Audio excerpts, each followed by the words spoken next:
Hello everyone, let's see if this is working. Let's see if this is working. We hope it will be. It should be. It should be.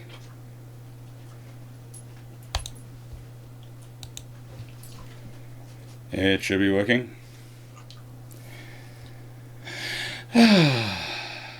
How's everyone doing today? All good?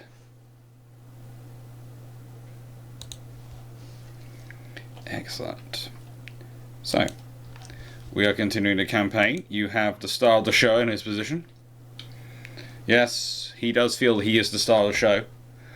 The reason I started late today is because I was collecting the star of the show from where he was off getting his beauty rest before starring in his show. Caramba. He's such a poodle. Right, and we are continuing on with the trying to figure out what UAD has done to the balance and stability in this game campaign we're doing.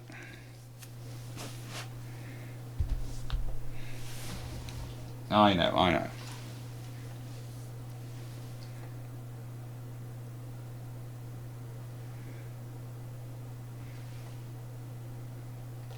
Okay. Zoom in. Now zooming out.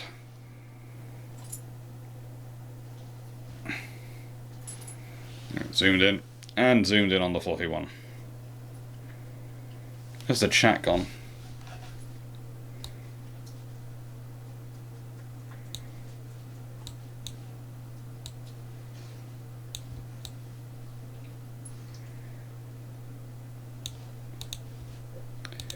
Ah, there's the chat.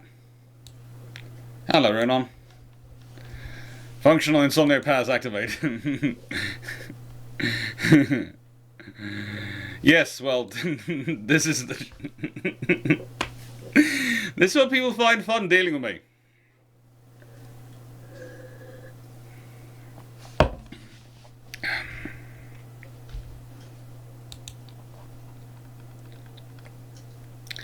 Just going to take the volume down a bit, just a tad. Right on, let's see, where are the enemy? Where are they at and what they're doing up to?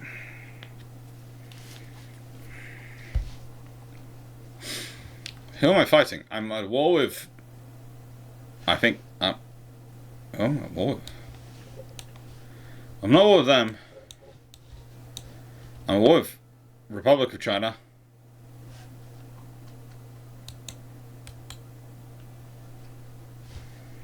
Politics. Who am I at war with? This is a question. Ah, the Soviet Union.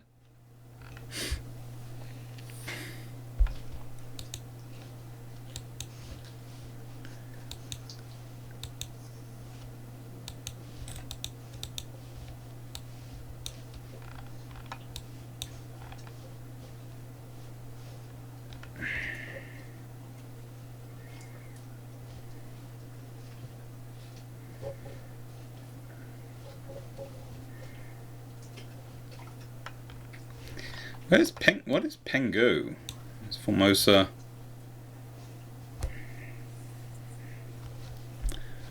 I'm going to do naval invasion of Formosa. Oh yes.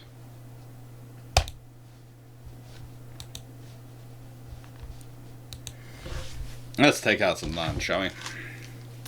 How are you doing today, Runon?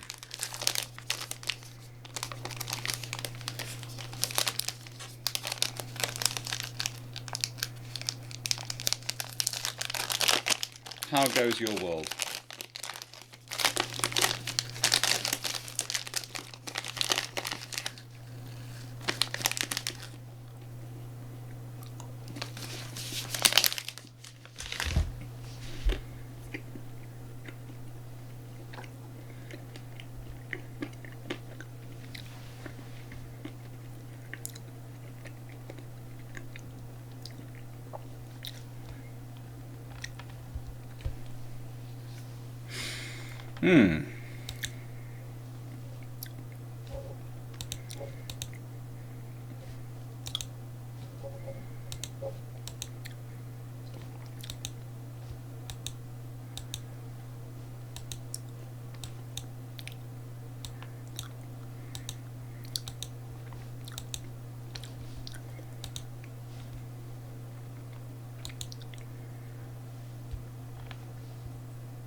Oh. Mmm. I think we're going to go for Estonia.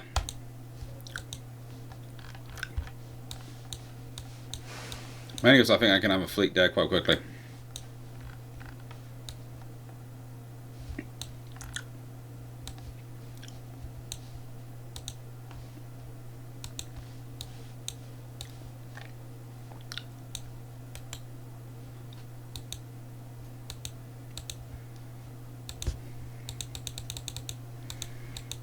Any ship that's not been a refit, you're going out there.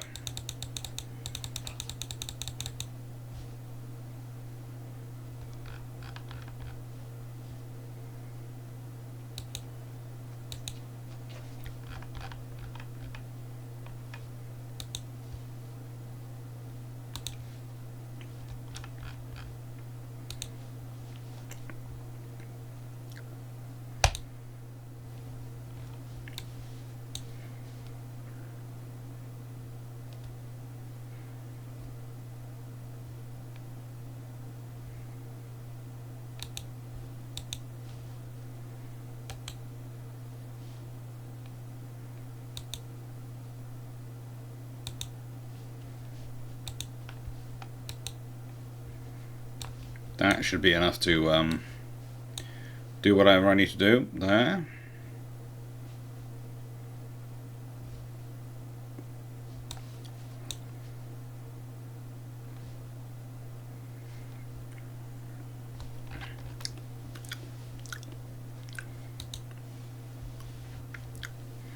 So look at submarines.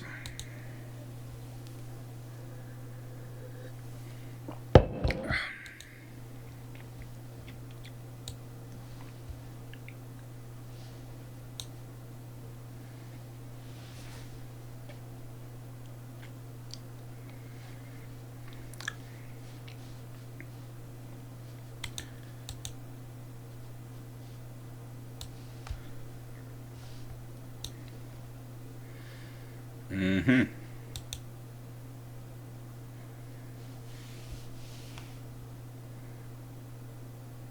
Hello, we are Alfaris. You need to get coffee going. It always helps to have coffee at some point. If you're, caffeine at least.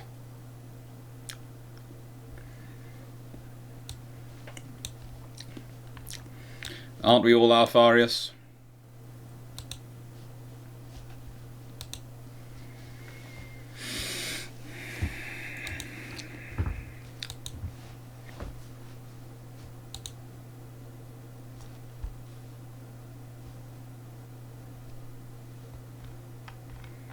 There's a lot of good stuff coming up here.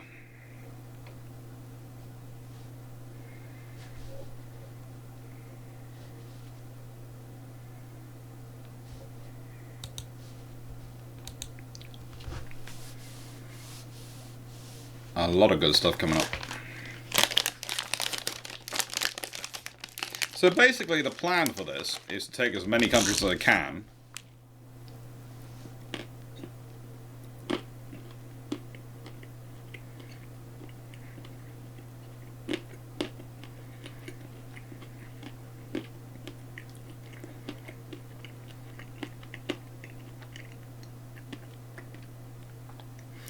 Also to not build battle cruisers.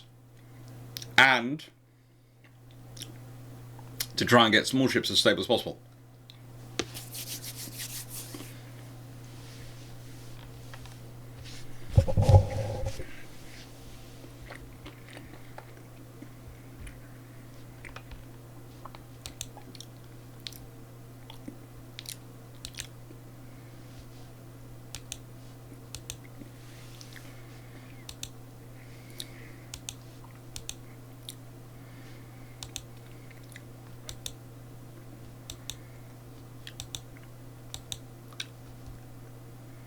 Um,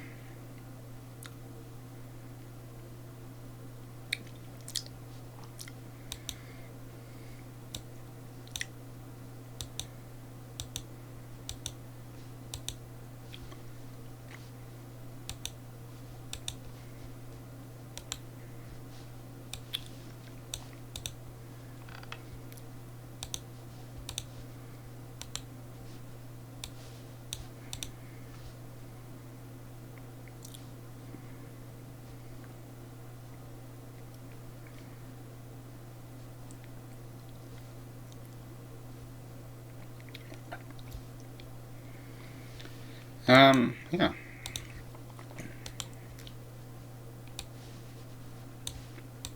Let's just make sure we have this completely overwhelmed, shall we? They have a single destroyer. They can send to fight me. That is not good for them. That is really not good for them.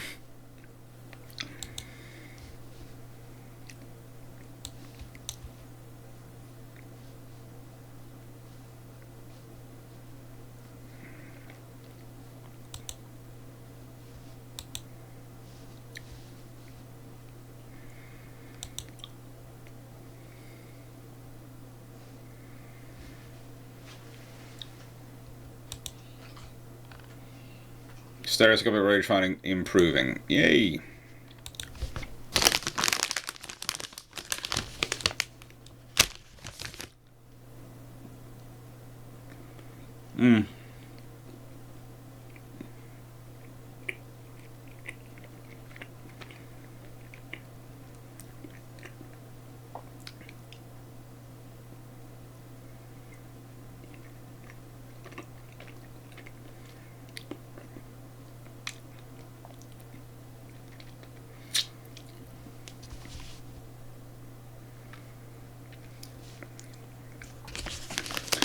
The only part of Spain which is still Spain is Western Spain.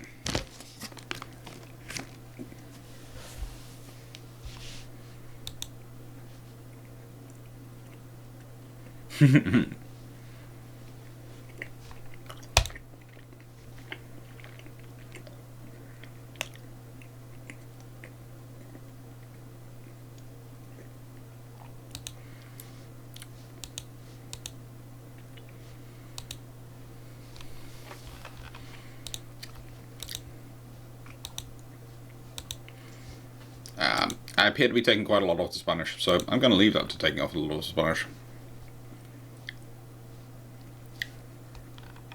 It's always good to take a lot of Spanish.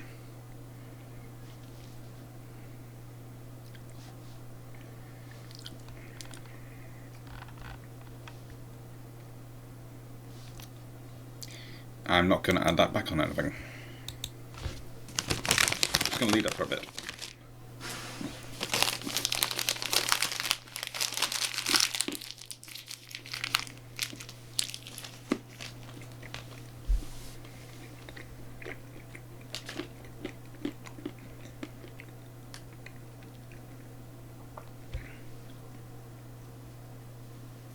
I should probably go and have some battles, but I haven't needed to so far.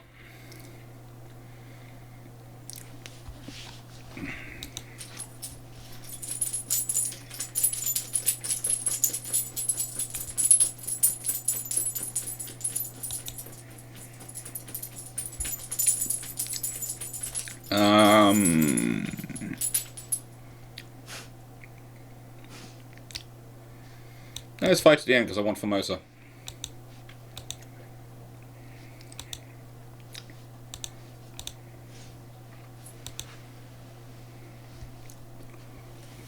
Oh, I will fight this battle.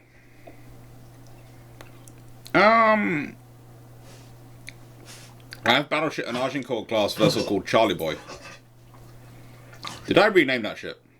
So I can't imagine them calling it Charlie Boy. Sounds more like something I would rename. Oh. You moving up closer for a reason. You want to be in pat range. Oh yes, you want to be in pat range. Very important. Puppy dog is now in pat range.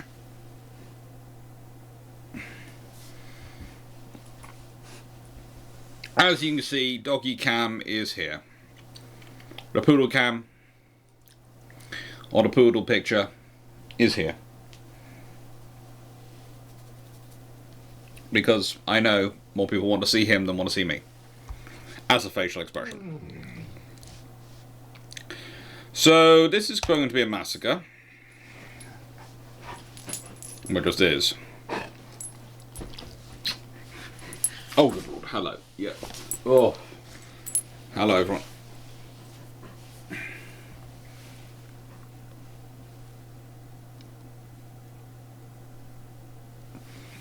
If you're thinking, that's really very, very close, that's because it is very close.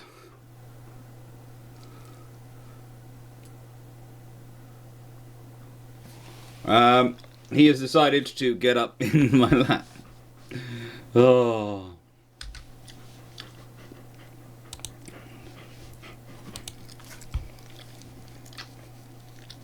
Hello, you fluffy poodle. Hello, what are you up to?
I actually have a battleship called Charlie Boy.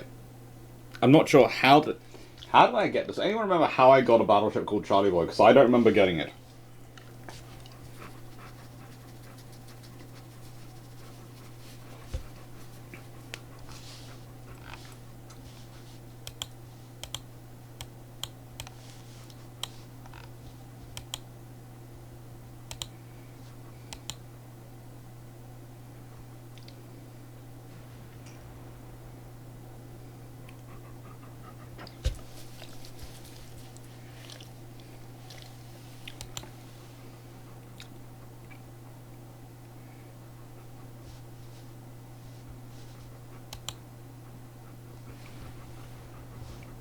What was it like to come across and go, there are 6 dreadnoughts. There are 6 dreadnoughts attacking me, and I am in. Let's go have a look. See, I'm in this, and I've been sent to face off against 6 dreadnoughts.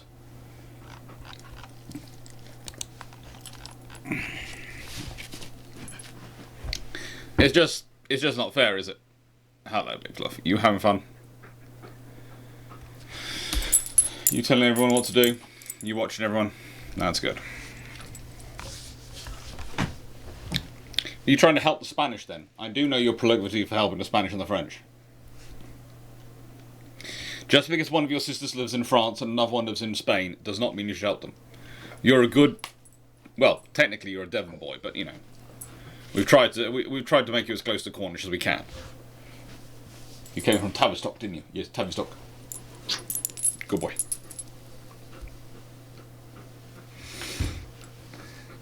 By increasing proximity to Gamera, Future seeks to increase the prevalence of treats. Yes, he does. He has learnt to look out for the PTs.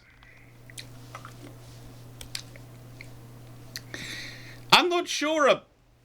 I'm not surprised the Destroyer sinks. Destroyers aren't designed to stand up to 12 and 13.5-inch shells. Purification. They had a cruiser called Purification. At least we bothered to learn that was name before we sank it. The others we just sank. That's right, this is what I've got. Moment. I've got a pour on me. Remind me of something, I'm not sure what. What is it seeking to remind me of? That you love me? That Papa is amazing? Or that you want to make more bidding for treats? Probably it's the latter. Why would Spain speak war with me?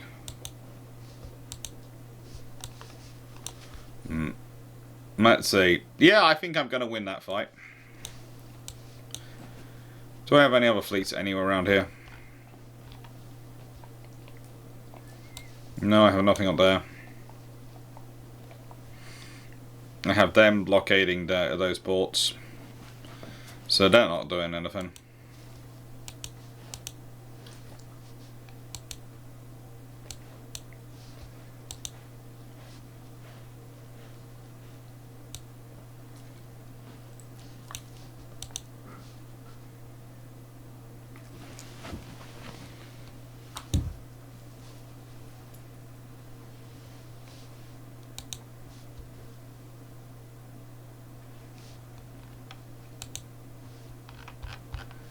Have I won this naval invasion over here against China? Because if I have, that's great.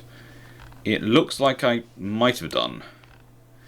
In which case, politics, let's go to naval invasion of China. Let's do another one.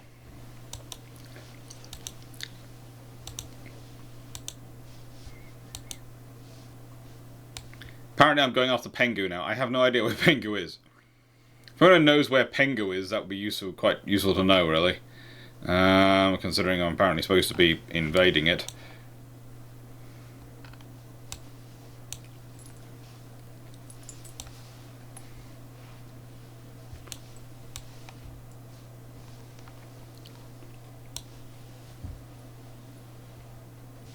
Light-on Peninsula. That's Korean Empire. Cool. Southern China. That's Tonkin. Where is Penghu?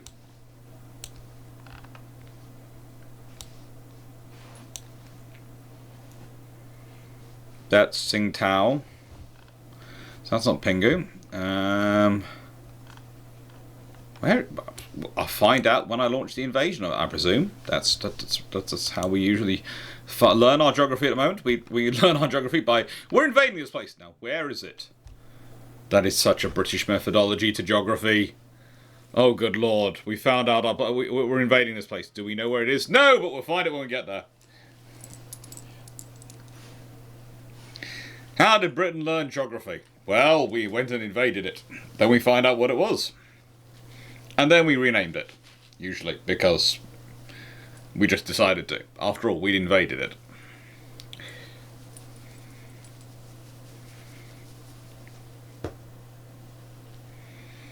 Guided airburst battleship shells for every battleship on his command. He would have a lot of fun with such things. He really would. He would have a lot of fun.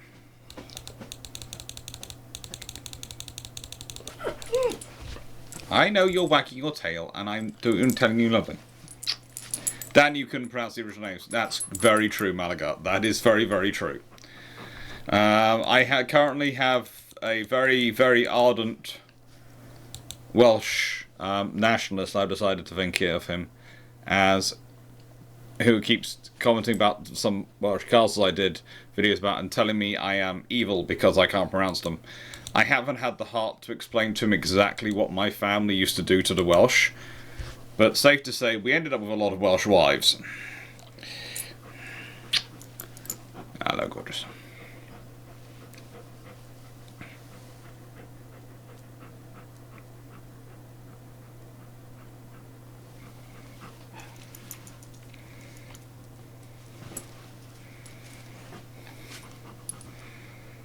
You just like being center of attention. That's your entire policy in life.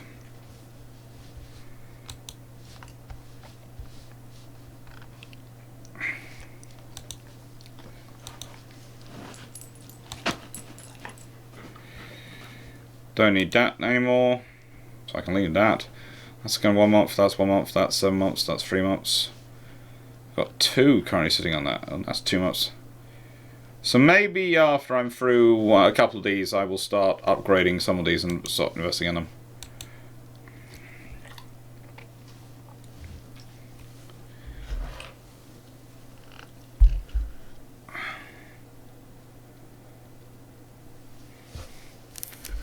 You awake now? You watching the world? You alert? No one enters here without you spotting them, do you? And you demanding pat tax. Because that is the way of the puppy dog. You don't wolf for security, you wolf for pat tax. Or in your case, hug tax. Yes, nice way. You try and pretend I'm the only one you hug, but I know you. I saw you. You are hugging the very nice gentleman who runs these cottages. Yes, you were. I think I'm sounding quite awake and quite capable for someone who's been doing quite so much driving as I have lately.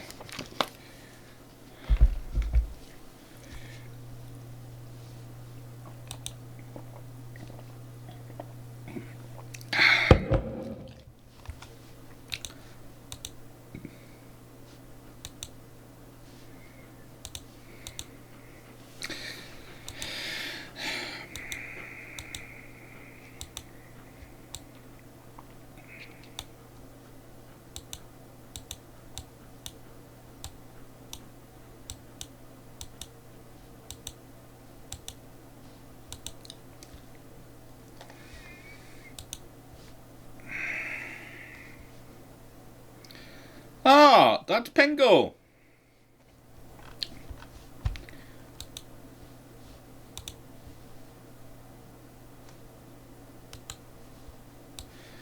I think that should be enough to win Pengo.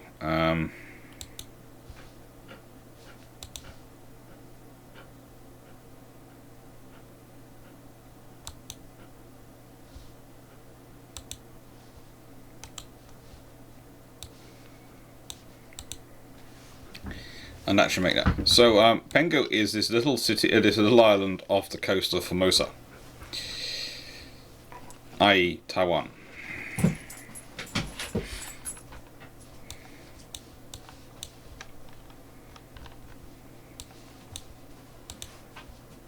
Oh, submarines enjoy.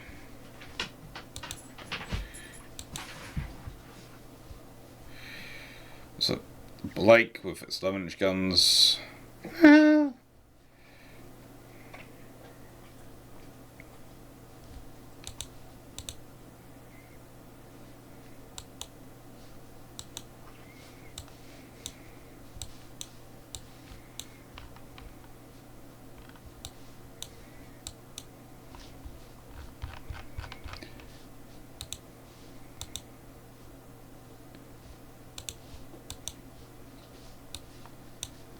That's Puerto Rico. Let's go to Puerto Rico. Politics.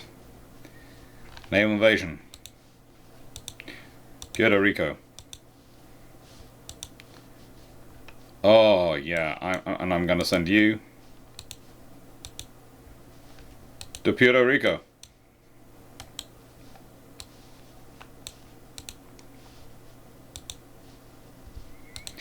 Yeah, I'm fairly sure if you're all off the coast of Puerto Rico, there is not much chance of anything coming out of Puerto Rico and trying to do anything to me.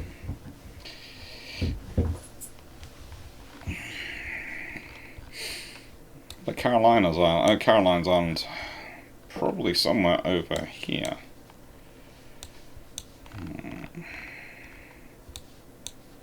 It's a ship, you know.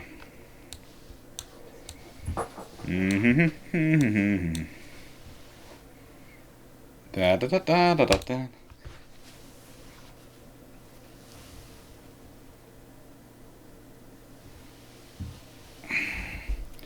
Yes, he has departed for the floor, apparently.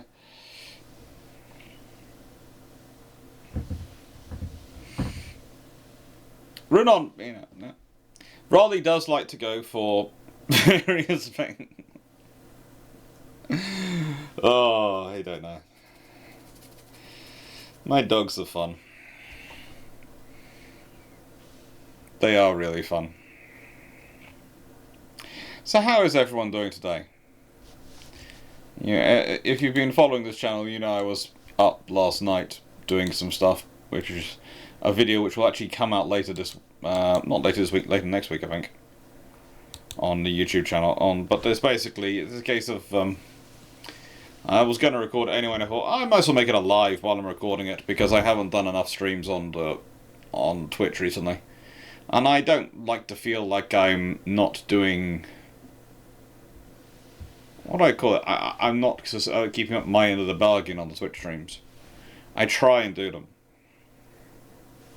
I know mainly at the moment I do UAD. I am going to start off with another game at some point. But I never realised the campaign would get as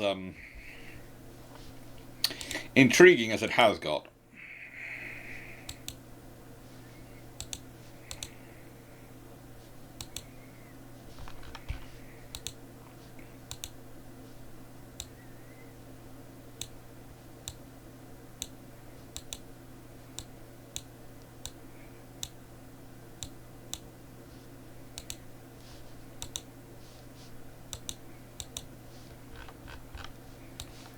Spanish Empire's dissolved. Has my invasion has been cancelled? That's annoying. I was just invading that.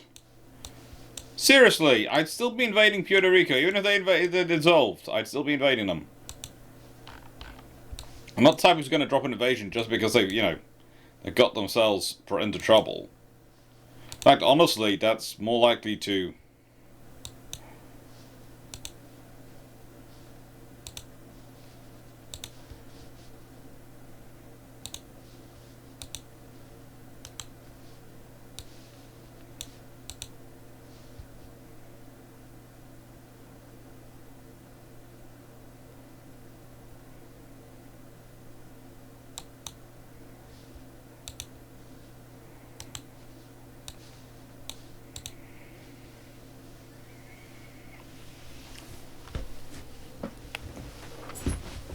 I don't know. Yes, and we had nothing honestly to do with the total government collapse. It's not as if we have been blockading their central government for the last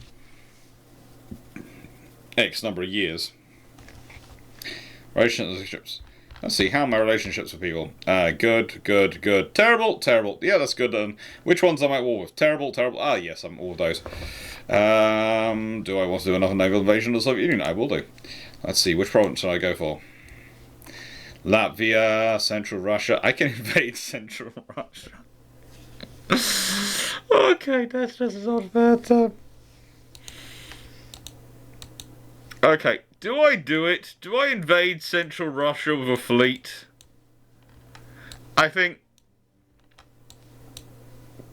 I have to invade Central Russia with a fleet. I can probably do the invasion of southern Finland at the same time as my invasion of Estonia, considering how many hundreds of thousands of tons of ships I've got. Oh, yeah. That's almost embarrassing. It is slightly embarrassing.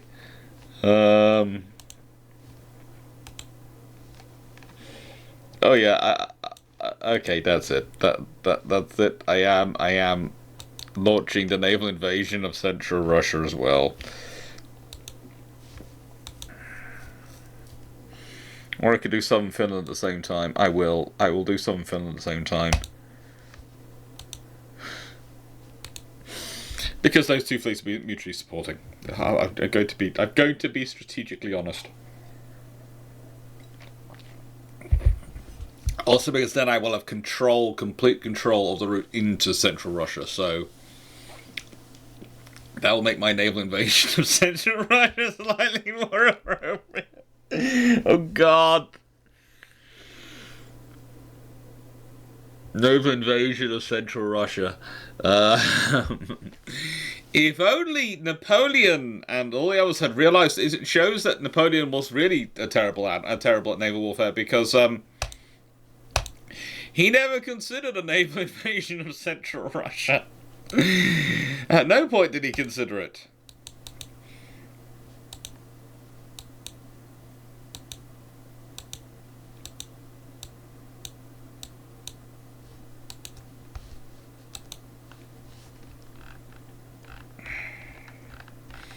I literally can't launch any more invasions at this precise time. Yeah, the dual tonnage effect. Dual tonnage, 100% chance of success. They're so close that the same fleets are invading both.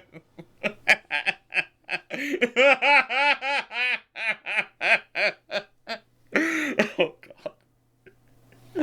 Oh, that's embarrassing. Oh good lord. Even when I'm slightly tired and really only playing this more for the ship design and the random stuff, I have managed to get that position. Hey, look! They've got the Northwest Passage open. Cute! We've got to invade that now. Canada is one of my minor allies. Not one of America's. Let's get rid of that. Leave that. That's 1 month. Mark II 14-inch guns are being upgraded alone. That's good.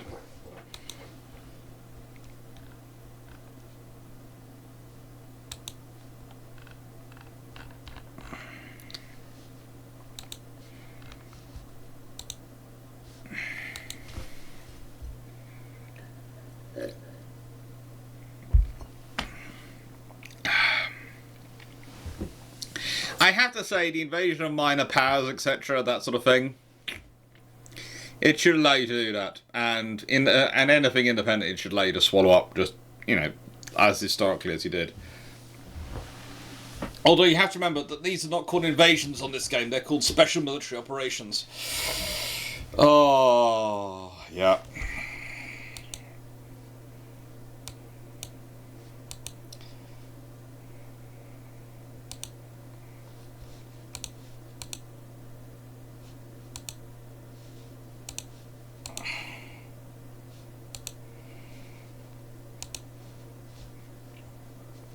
Oh, I'm going to do this battle. I have got HMS Queen Elizabeth.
I don't want to look and see what's happening, do I?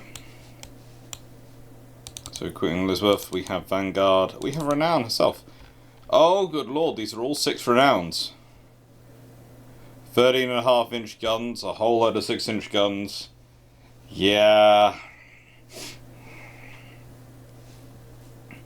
This is basically, you wanted to have a bad time, I'm here to give you a bad time.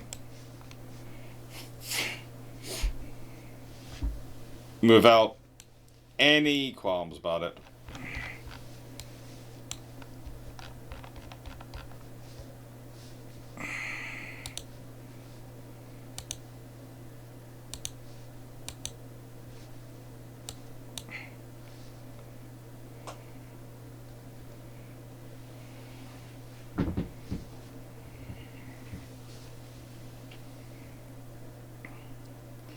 Let's send destroyers off hunting because... Hello. And London is also a renowned type. This is just... this is a very nasty group for anyone to come across in 1914. I mean, they're all battleships. They're all capable of doing 28 knots, theoretically, but 27 knots officially.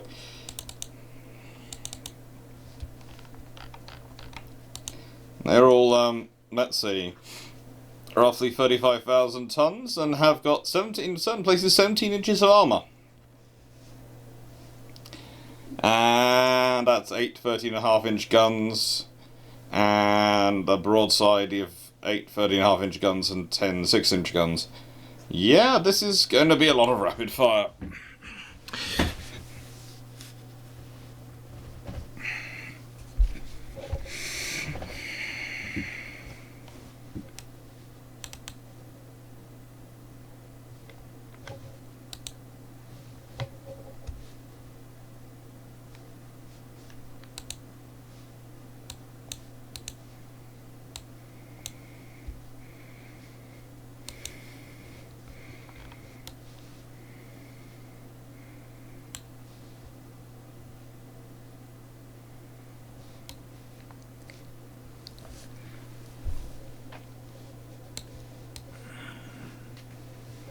Fleet at top speed.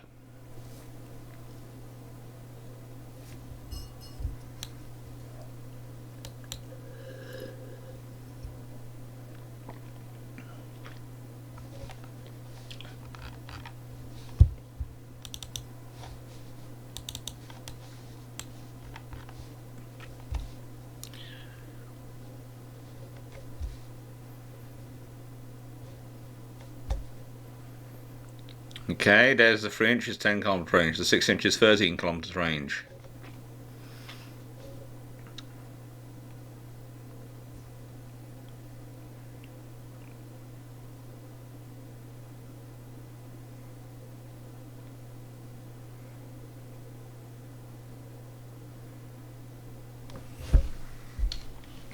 Thirteen and a half inches, 36 kilometers range.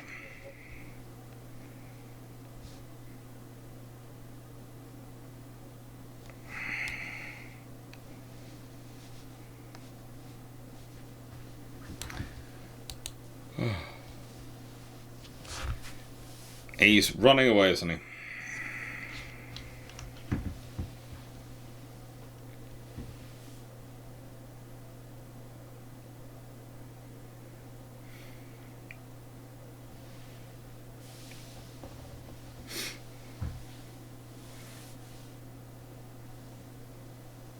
Good luck, Runon.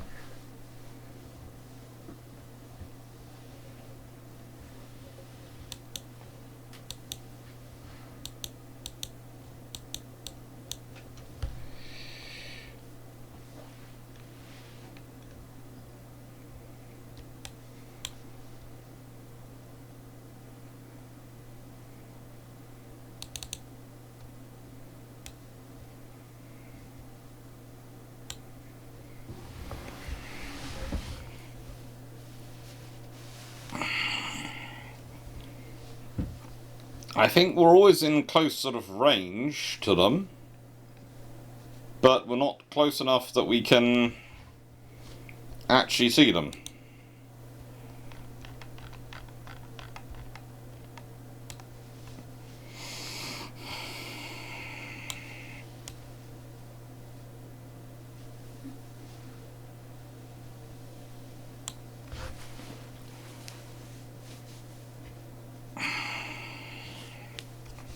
They're just going to keep running away and I'm not going to waste my time. As enjoyable as I like the shots on my battleships.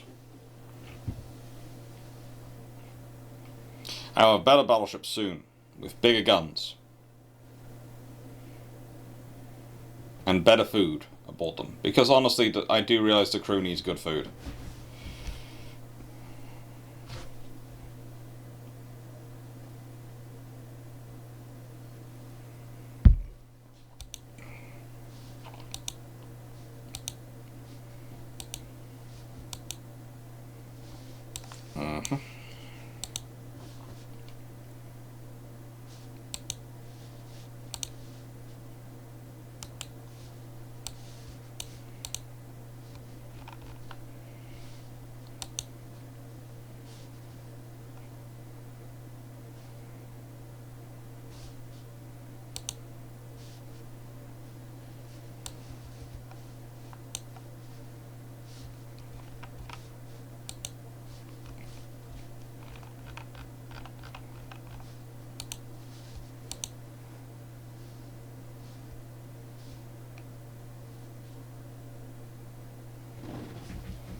These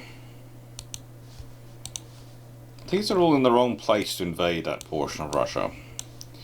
I'd like to invade southern Siberia. Maybe... I've already got Vladivostok and the Russian Far East.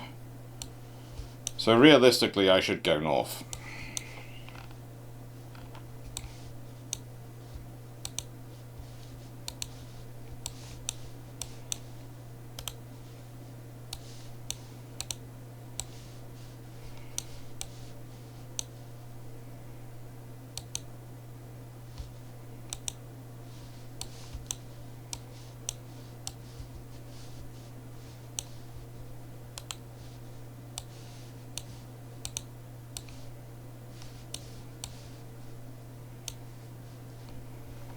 Let's send them up there, and we will just start with low-key terrorizing the Russian Empire.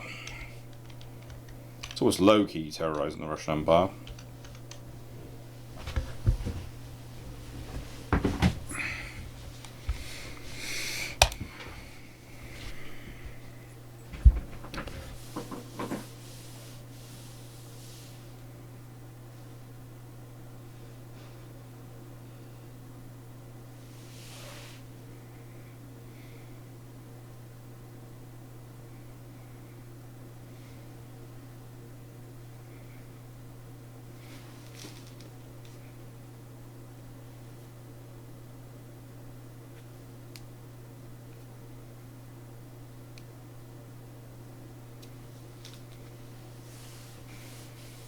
It's always low-key. I'll throw this to experiment. If you could be captain of any ship, which one would it be? Okay, in my heart, I'd love to say a destroyer. I'd love to say something like Nubian or Cossack in World War II, because they do so much. But...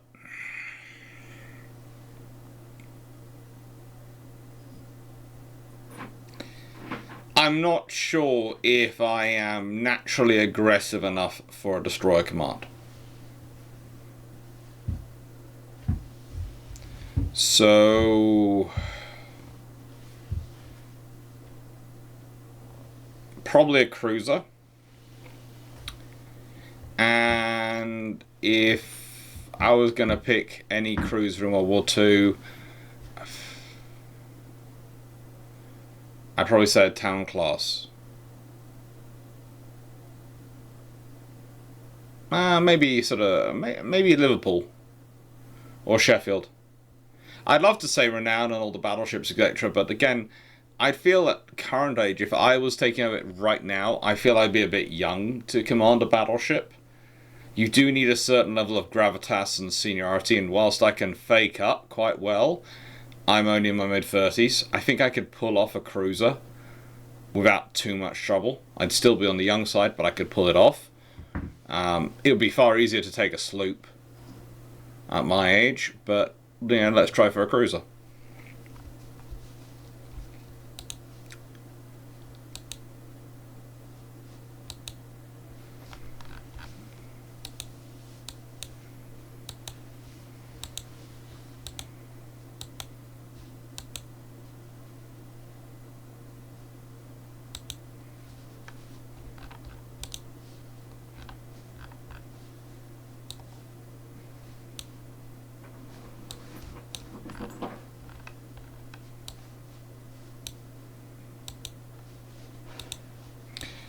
Ungoverned territory might want to run about now. Actually, no. Yes, they will want to run about now.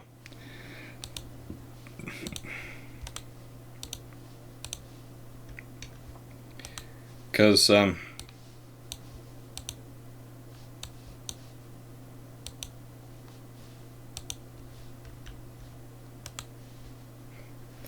that's really not kind.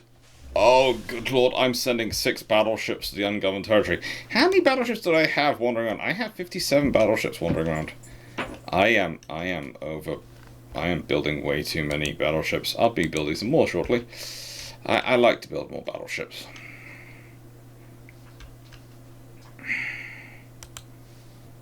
Let's go take out Petropavlovsk.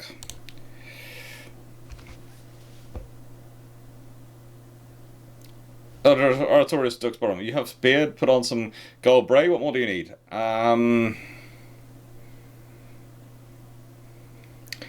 Having worked with enough naval captains, there is a certain... Let's put it this way.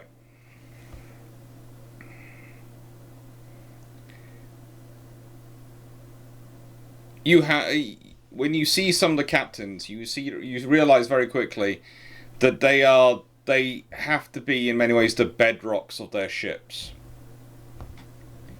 The absolute certainty that the crew look to. And the larger the ship, the more they have to be able to project that without ever actually being seen in a way, and that's a skill. That is a skill. And frankly, I think that's a problem when when captains don't have that skill. I think that's when we run into some of the issues we have.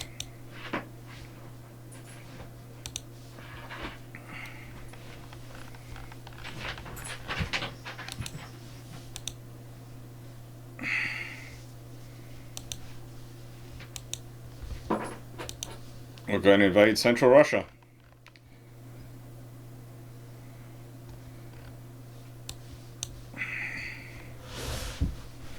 That's just embarrassing for many, many reasons. I have a cruiser sitting up here.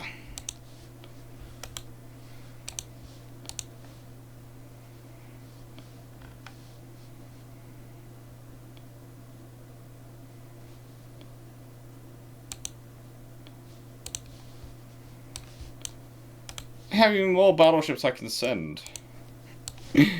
Oh, good lord, how many ships do I have? I have another fleet sitting there. Okay. I was assisting the French, wasn't I, in their conquest of Germany? Ah, I remember that.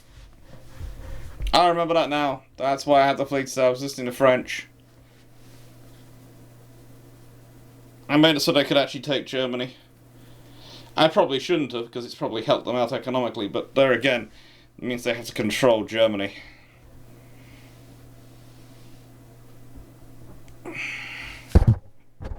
And that's a problem for them.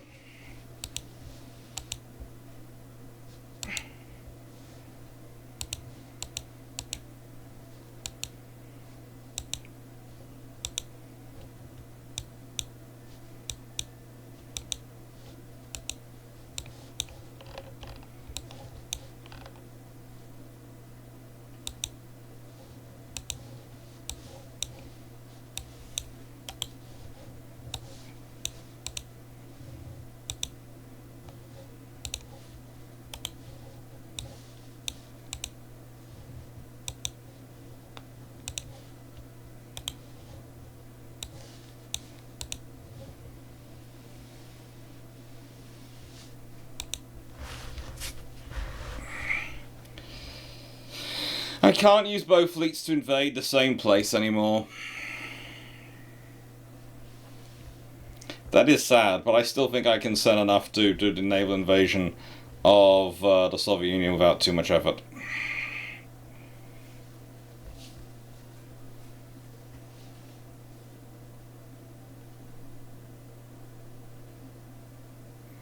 Excellent, Reno. Glad to hear you got breakfast on the way.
There's something weird going on in this one. I need...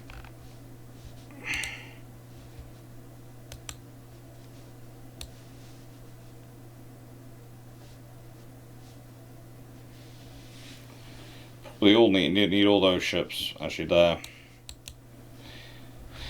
If I need roughly 44,000 tons of ships there, I need all those ships there.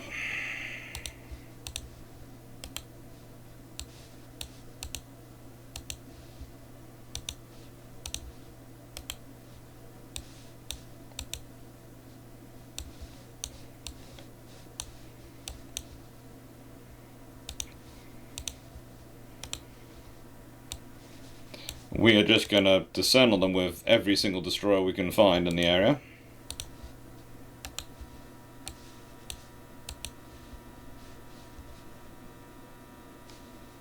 On the grounds that the more ships which are there, the more likely we are to win.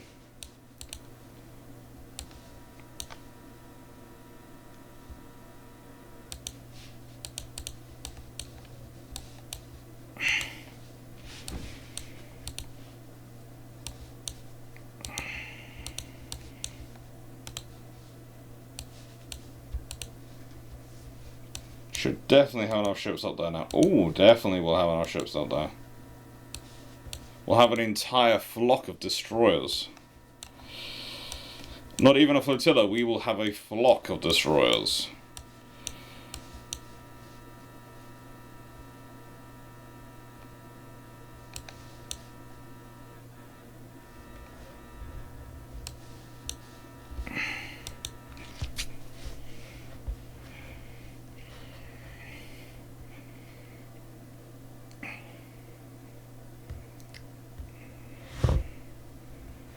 Should probably go see how the invasion of central Russia is going. So not quite sure how that's become a naval invasion, but hey ho. Let's go for it.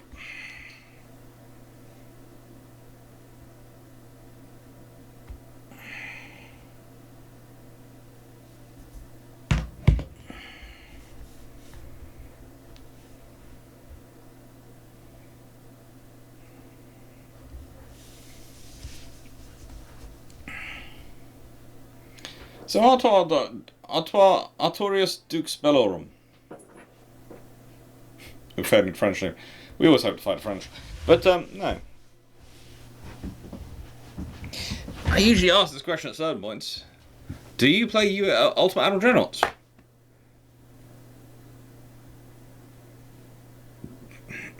Actually, if I lose my bow again, maybe Camelot's going to fit with a trenching bow and I can lead the fleet in a glorious Siberian invasion.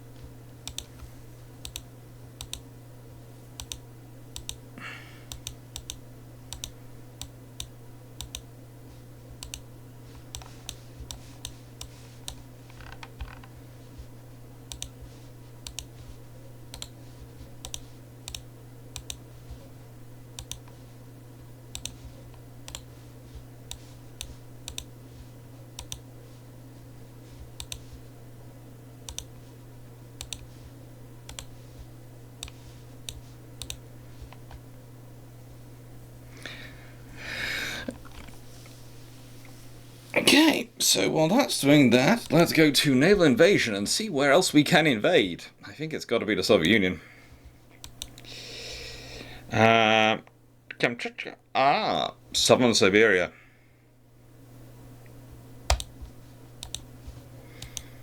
I think we start on this area because I think if we can get Southern Siberia, that helps us, and we've got probably enough ships around to do that.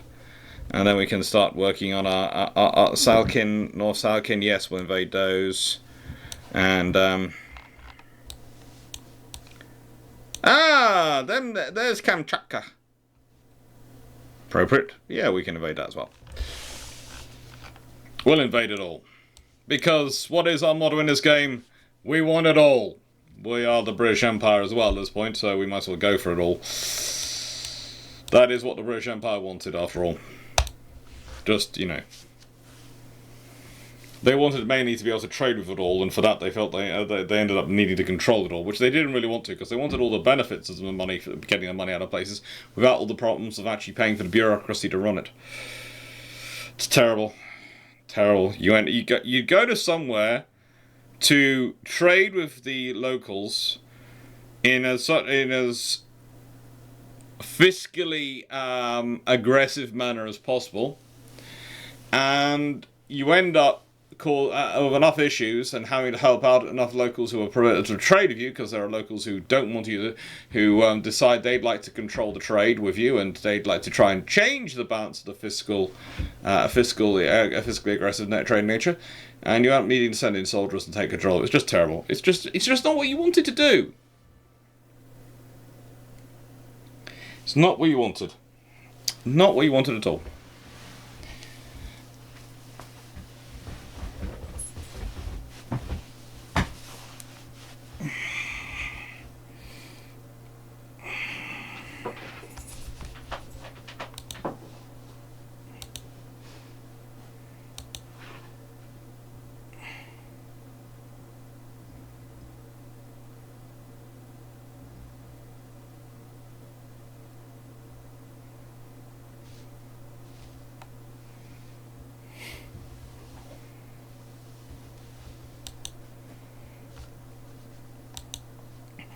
Someone has just commented on my channel, Dennis Healy got it right, barring the CVA 1.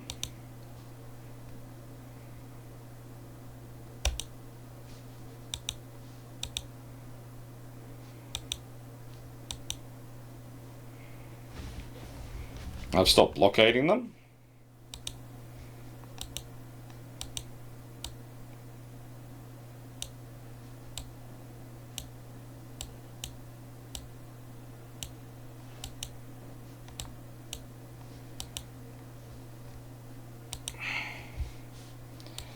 Okay.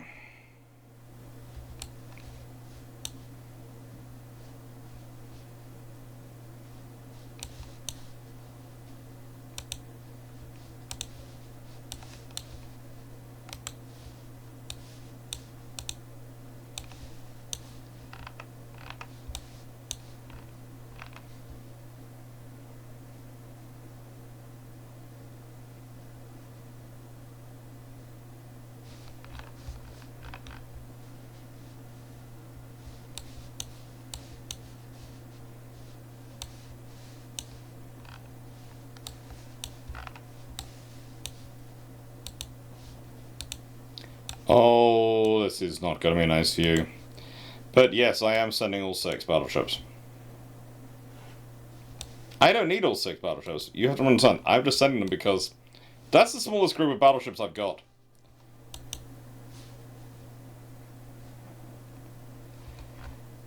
I want that. 100%.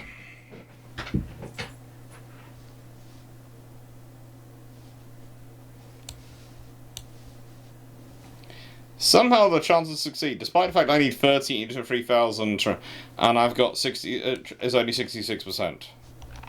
Still not quite sure how that's going out about, because nice away the sheer amount of troops I've got there. Conquest, naval invasion, naval invasion.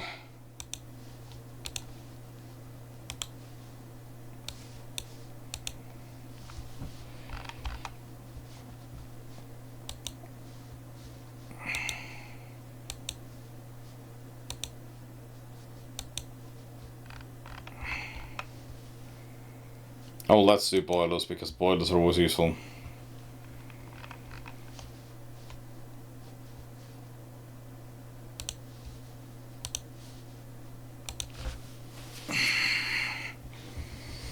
It's just, again, I'm amazed. I'm invading Central Russia, but hang on.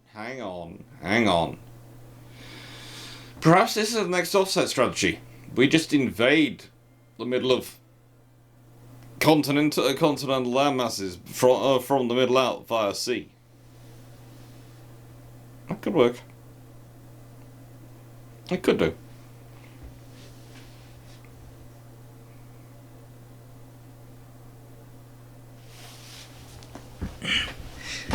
If you turned round to Winston Churchill and said, right then, in 1913 you'll have 57 Dreadnought-style battleships mostly in service, he'd have just cried with joy. Tirpitz would have been crying with pain.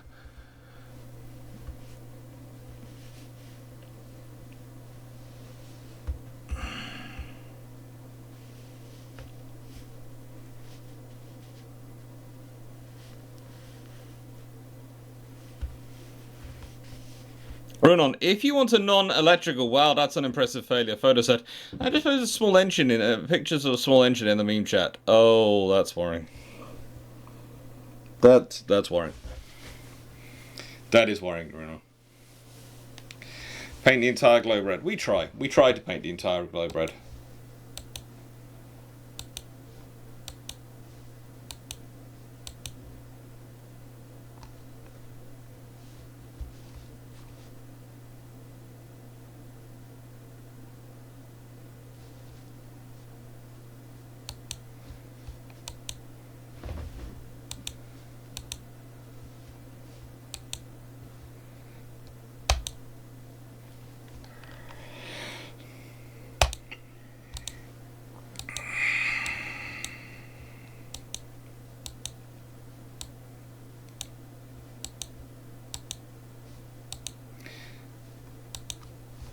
Okay, I have another conquest. Ungoverned territory.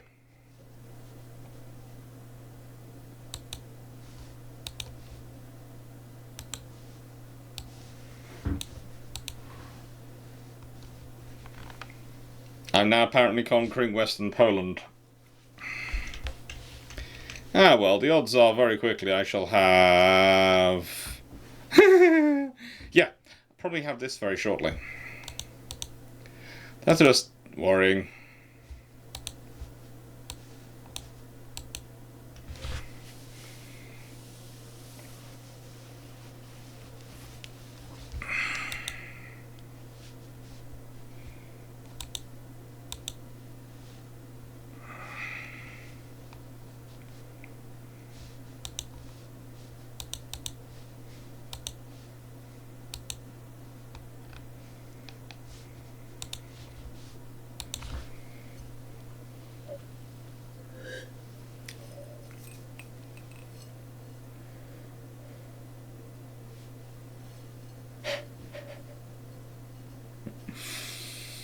No, I might in this battle take the French as well, because let's be honest, Renaud, it's fairly decent to take over France at this point. Financially, it's quite useful. It's some good it's some good agricultural land. You take over France, you have good access to foodstuffs. You can feed the rest of the empire quite nicely.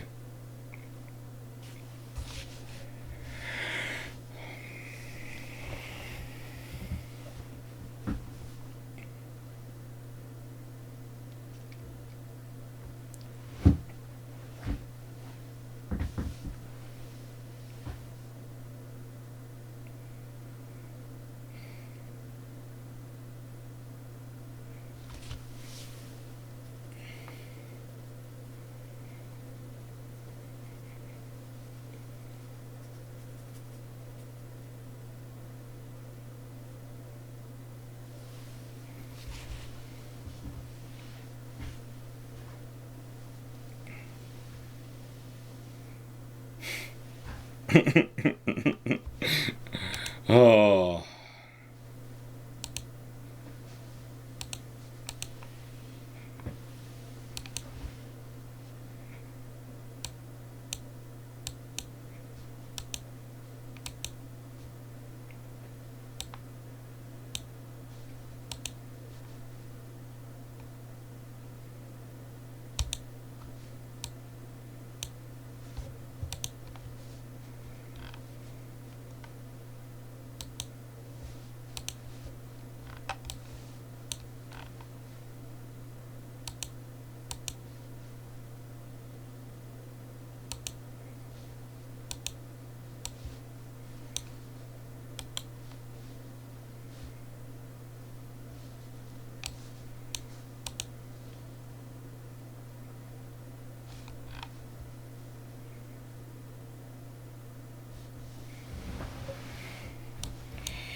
Let's go to ship design. Let's see what we can find to build.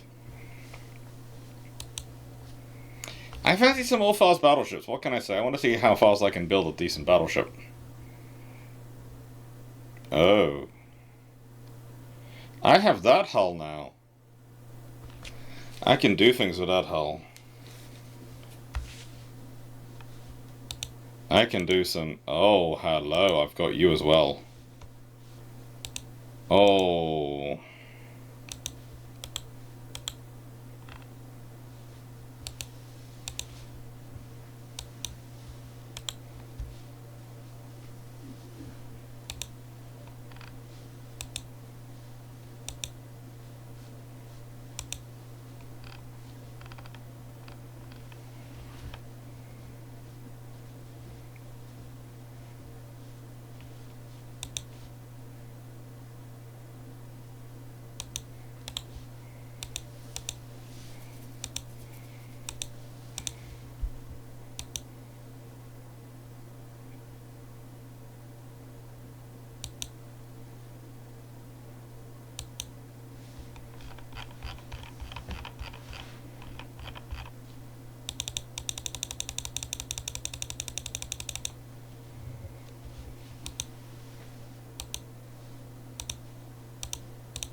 Right, let's...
Right then.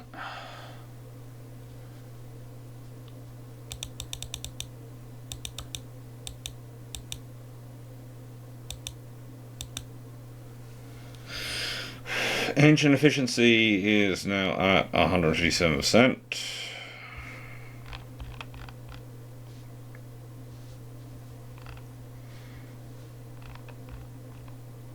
What can we do? We've got a long range. We've got many bulkheads, which is good. It's only pitch which is our problem. Pitch is our problem. And no secondaries, of course, but pitch is the problem.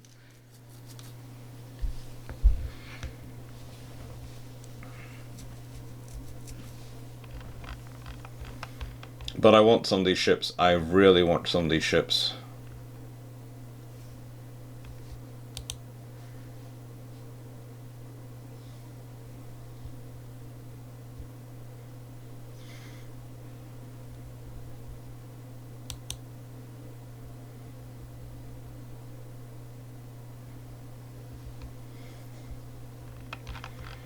I have to wait offset.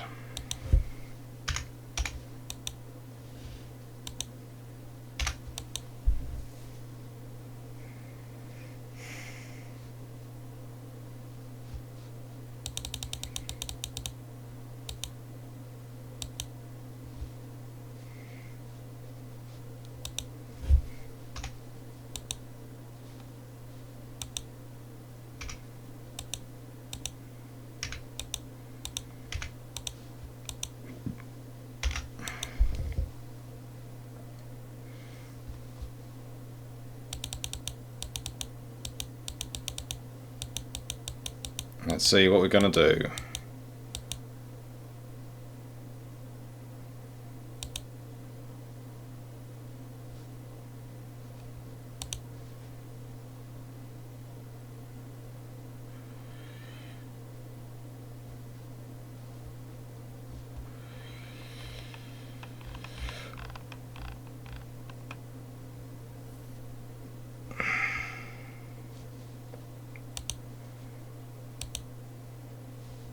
That gives me 1,000 tons and a little bit of weight to play with.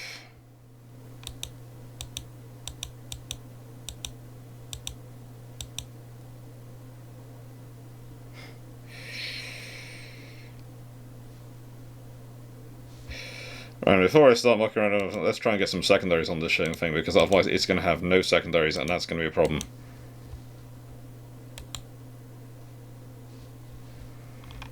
And it needs secondaries because it needs to be able to deal with small fry trying to take it out. And there are going to be small fry which are going to try and take it out.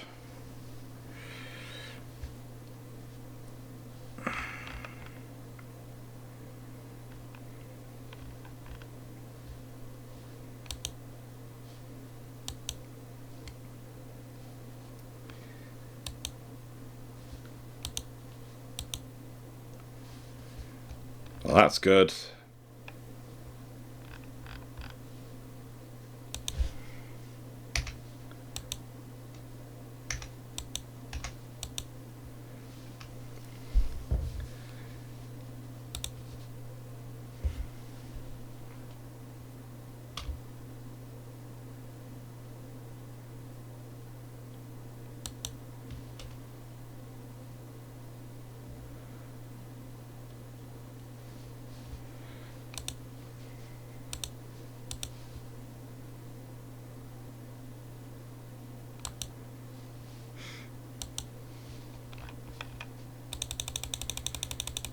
So we've got 3 inches, we've got 6 inches, and we've got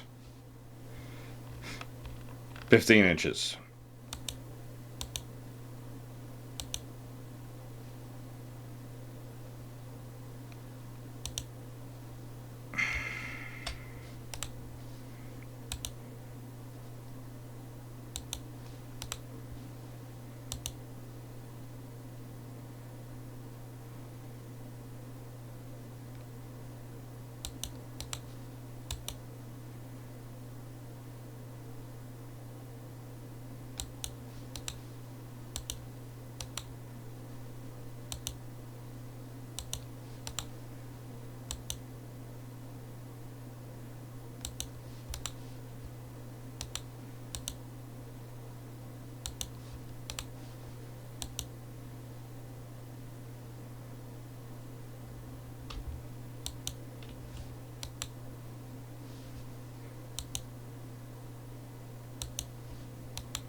So what do we think?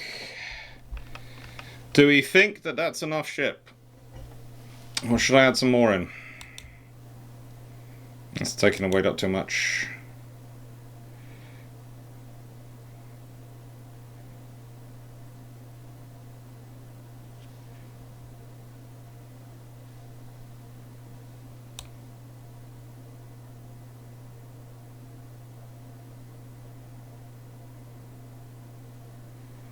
Adds stability but takes away from range. This makes them incredibly long-legged.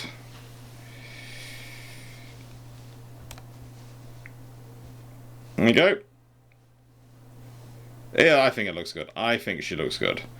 32 knots. Range of 12,000 kilometers at a cruising speed of 19 knots. That's just unheard of. Very good damage control. I can't give her that and all that. Anti-flood, she's got that. Citadel, she's got that.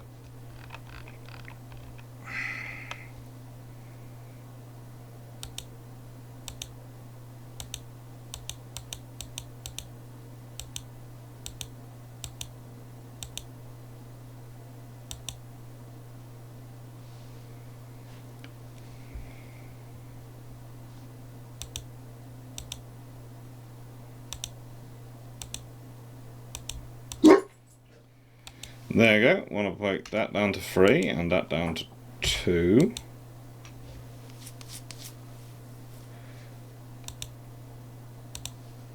Let's see.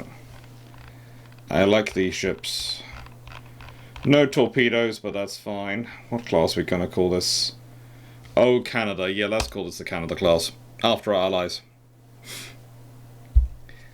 I'm currently just designing my first 15-inch gun battleship for this game. And it could well become the model of my successor battleships because, let's be honest, at that speed, it's good. It's very good.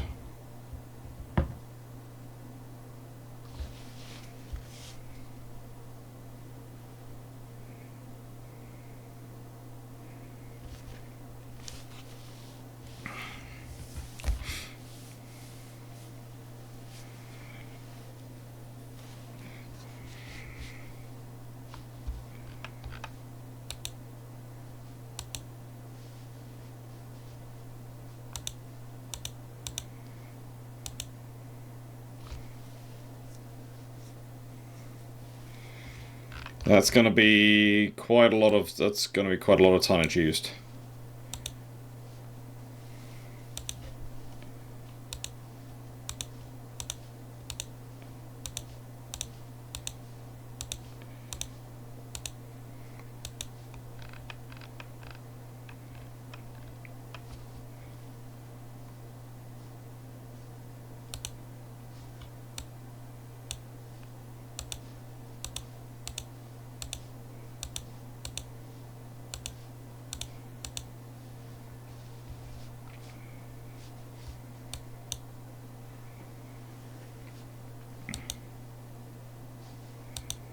And it is. We are building 41,000 tons more than we actually have the capacity to build, theoretically. That's not really that bad, let's be honest. For me, that's practically building on target. And I have to drop one of my 8, so I wouldn't have a full battle squadron, and I'm not doing it. Hello, do we have someone else in the house?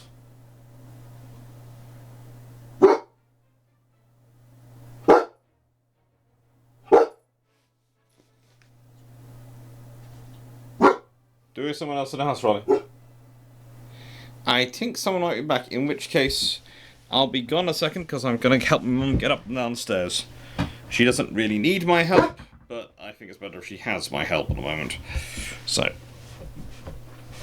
they're back.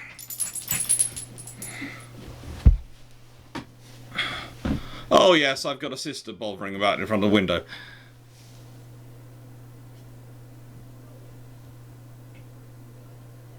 Move to there. Move slightly that way. That way.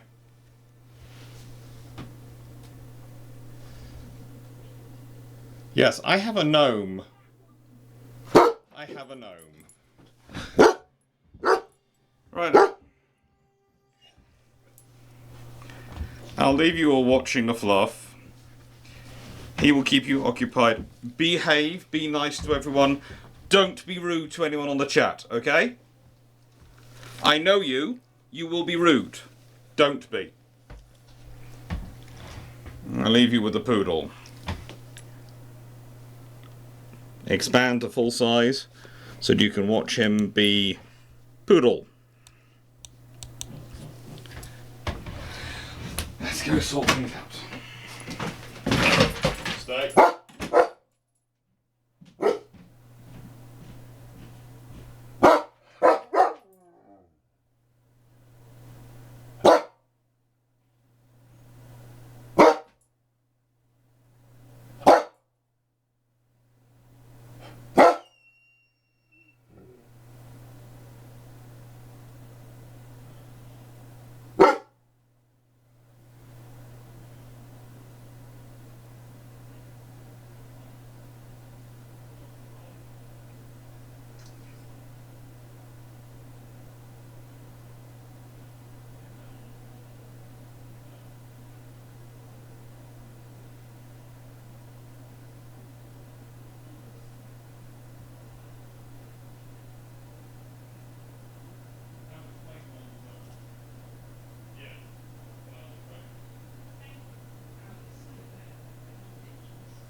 How rude have you been? Were you rude to anyone? Did you tell anyone to fluff you? It's not right to do that, you know. I apologise now for anything my poodle might have said to you all while he was in charge. Let's be honest, diplomacy is not his natural forte. Dictation of his grand plan and requesting of treats is his skill set.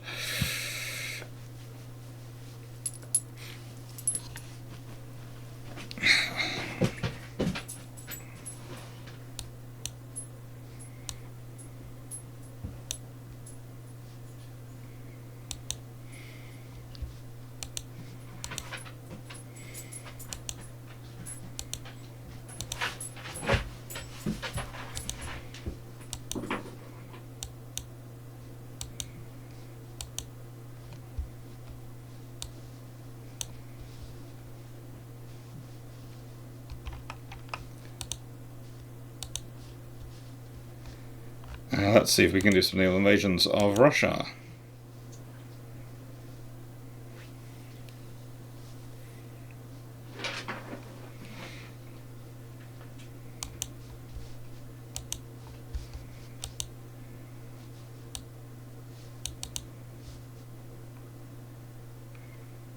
That's doing well. That'll be done soon. And then I'll move that force down to there.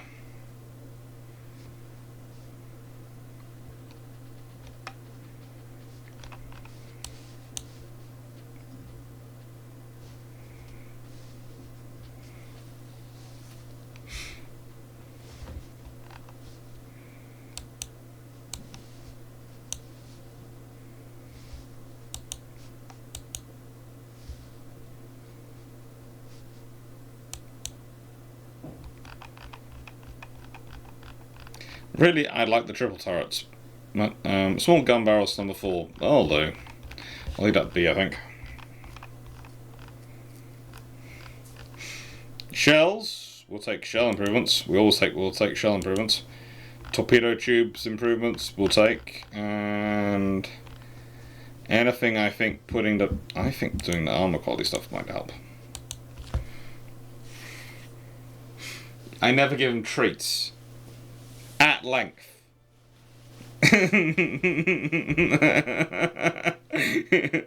That doesn't surprise me. It also doesn't surprise me he's going for the treat mines.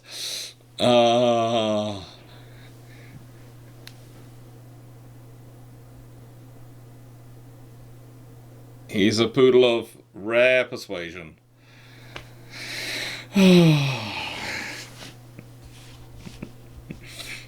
He really is.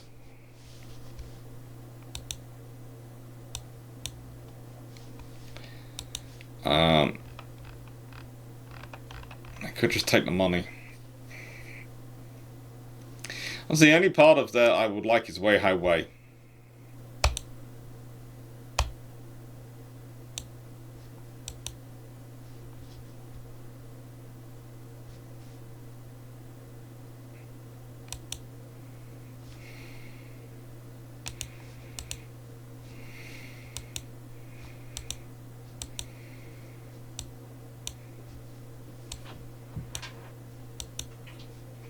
We've gained control of Central. We have gained control of Central Russia now. I'm not sure quite how to...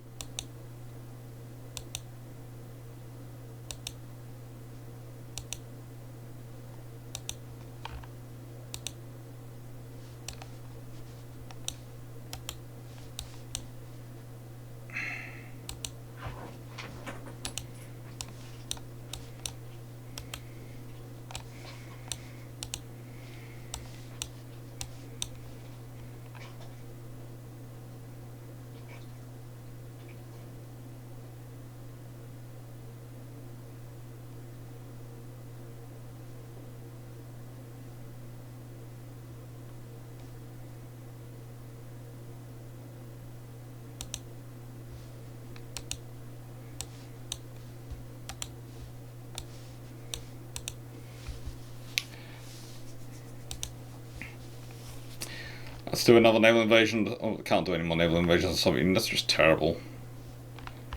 I'm no longer at war with Russia, with China.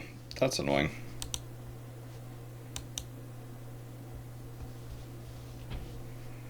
Let those do that. What's that working on? Still working on the small gun barrels thing? Yeah, it is. I'll leave that be for a bit.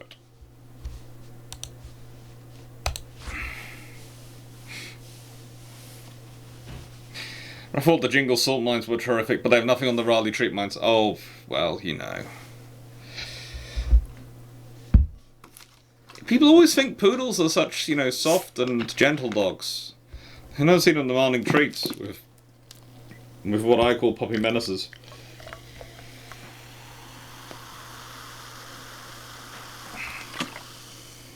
I am really quite disturbed by the slush puppy fizzy. As said, we got 2 bowls of this for my sister, and then she doesn't like it, so I ended up having to drink it.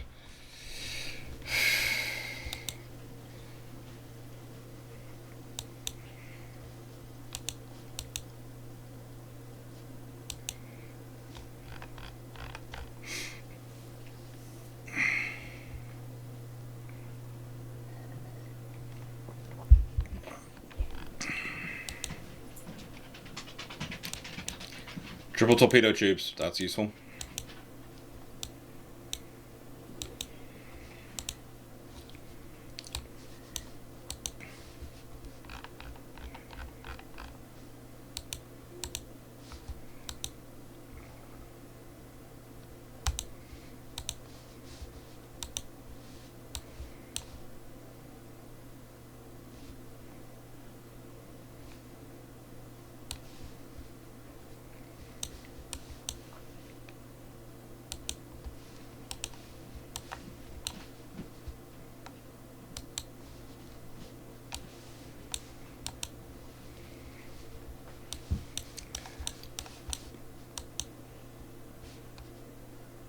I need some ships out there, don't I, to do that?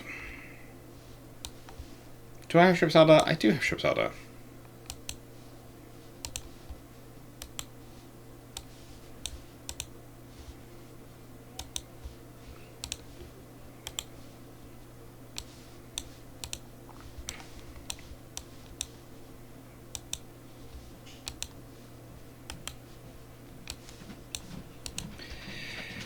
That should do that one. That's Conquest is going nicely. That's a 98% chance.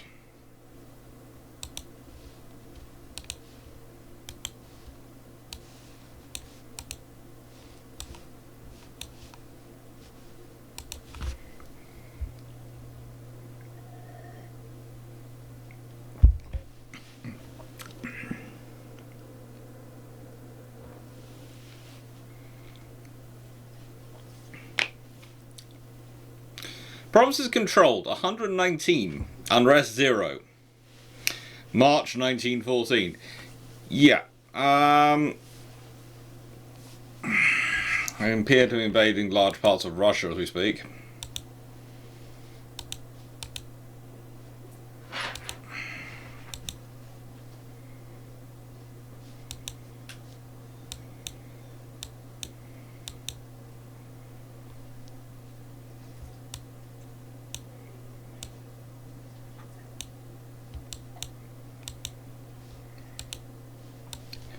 The French have allowed the German Reich to re-establish itself.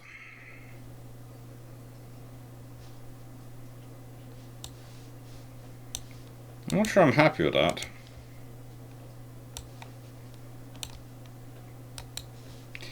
Broadly speaking, I don't think I'm happy with that. I think I'm going to blame the French for that one.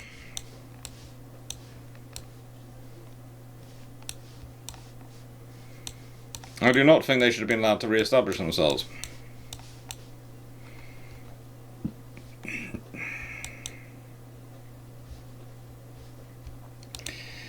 Hands up in the chat, anyone who thinks that I should blame the French for allowing the Germans to re-establish themselves.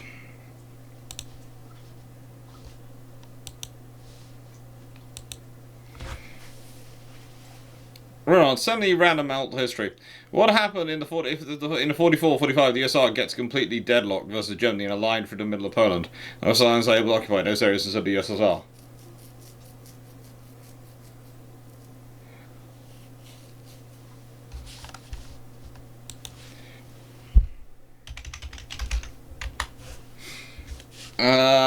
So basically, centre of Poland.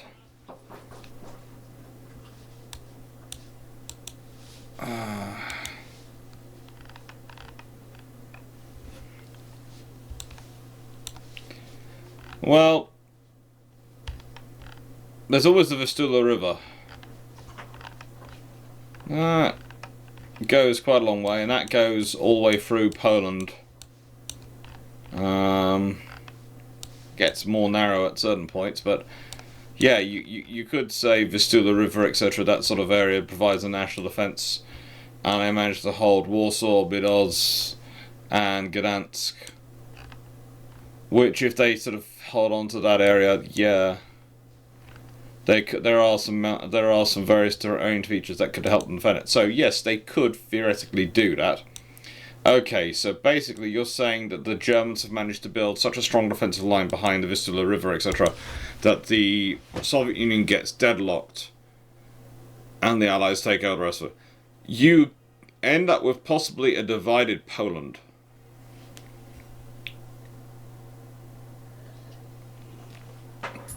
Because if the Allies take Western Poland,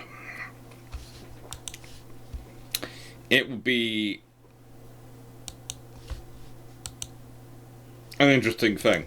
It's, would they allow they would probably still let the Soviets have control of a section of Berlin as planned, and maybe garrison in and maybe put a garrison in Germany, but they might well want to establish Poland as an independent nation.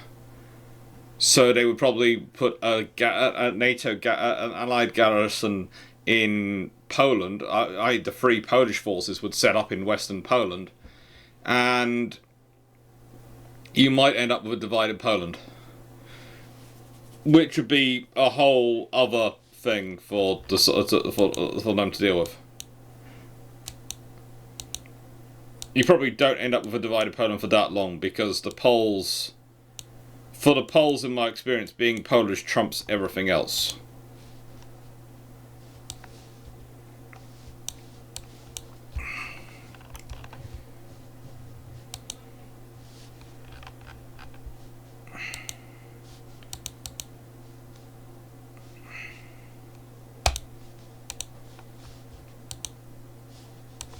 Yes, I am organising a naval invasion of Kamchatka. But I've already got a fleet there, so I'm not really worried about it. And... various points I need to invade eastern Siberia, but I'm not sure how I get ships up there to them. I think I might. Yeah, I'd have to send a fleet out around up here.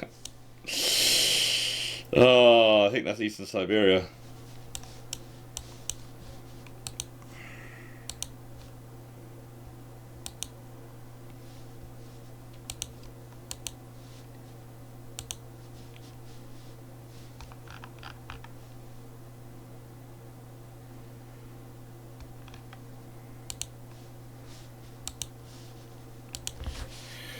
Let's improve our submarines.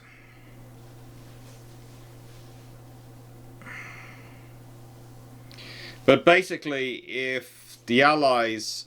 you're going to have a very interesting thing is going to be how Tito's Yugoslavia goes. Because that was always an interesting exception to the communist bloc.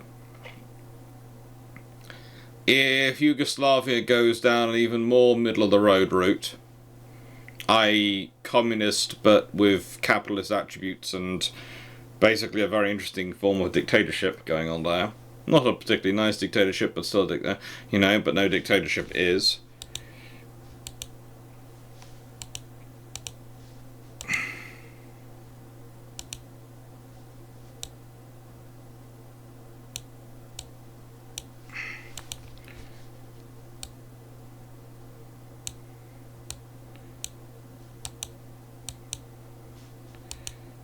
We've gained control of southern Siberia.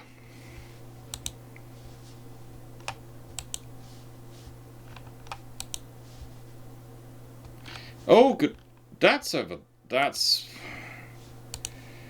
oh, where am I going to send a force which is large enough? How much is required again?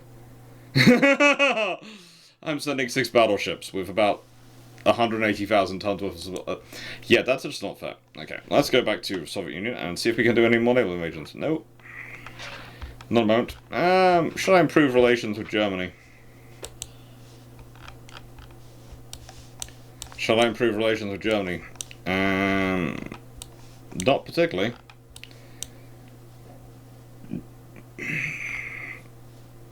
Eastern Germany is British, and very much British. Poland, Western Poland is British. We're now taking Eastern Poland. I think we'll go for Prussia, or rather, Poland's control of Prussia. Yeah, it's going to be fun.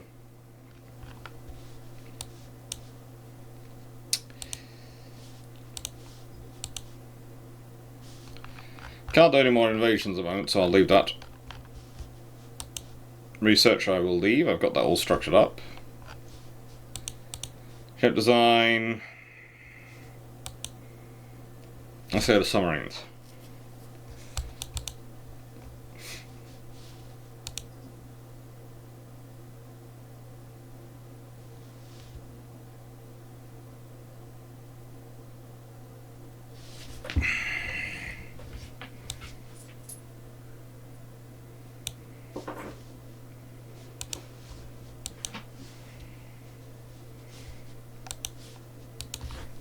Might build another a few subs in a bit. When these 8 battleships come into service. I might no longer be over the construction tonnage. There's a possibility that I'm actually building within my tonnage limitations at the moment. It's very unlikely, but there's a possibility. See, because I think most of the reason I'm over that tonnage is that most of my battleships are at 50-something thousand tons, and my maximum limit is about 400,000 tons.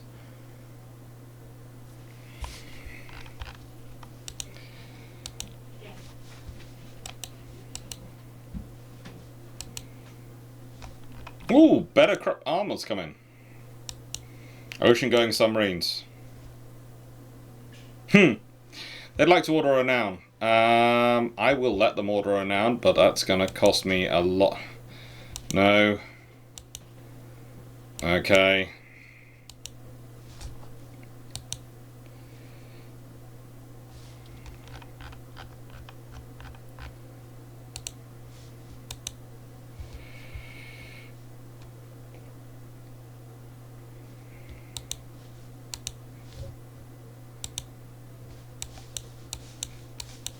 Latvia.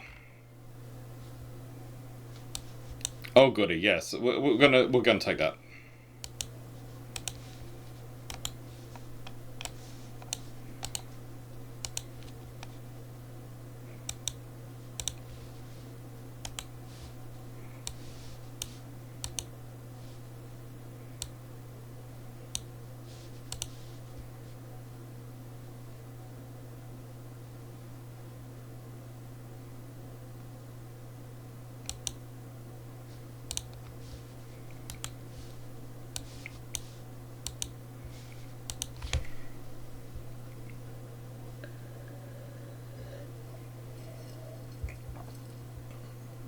Can I make HMS Captain or Nikolai the first?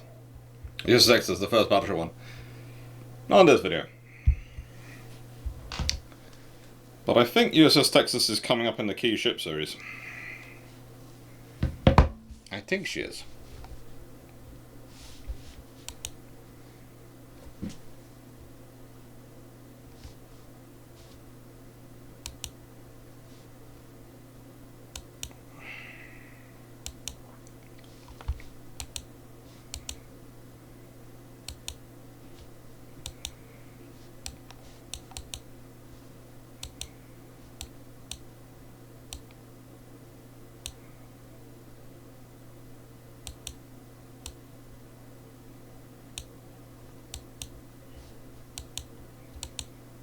Have we taken Kamchatka?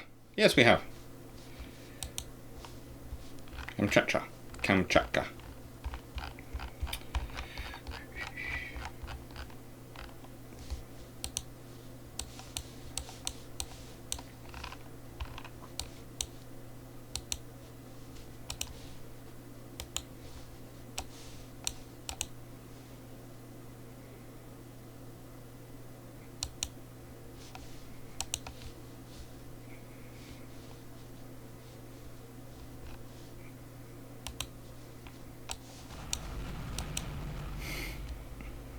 Thank you, Killer Ben.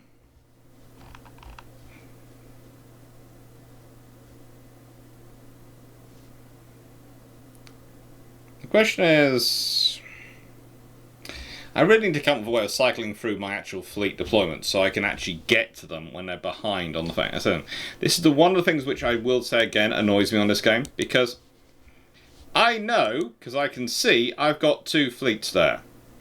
But try and select that second fleet.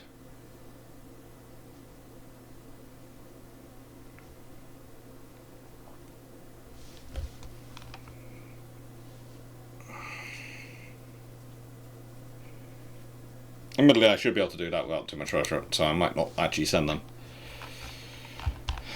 I might use that second fleet for other things. I might go after northern Finland. Because I do realise, again, the more I take off Russia, the better for me.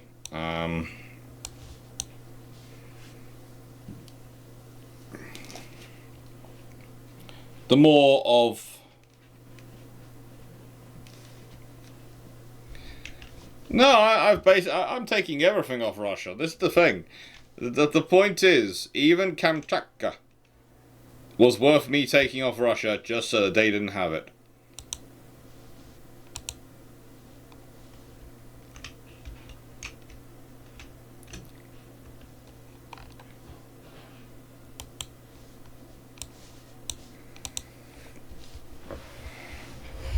And that was all I wanted it for, so they wouldn't have it.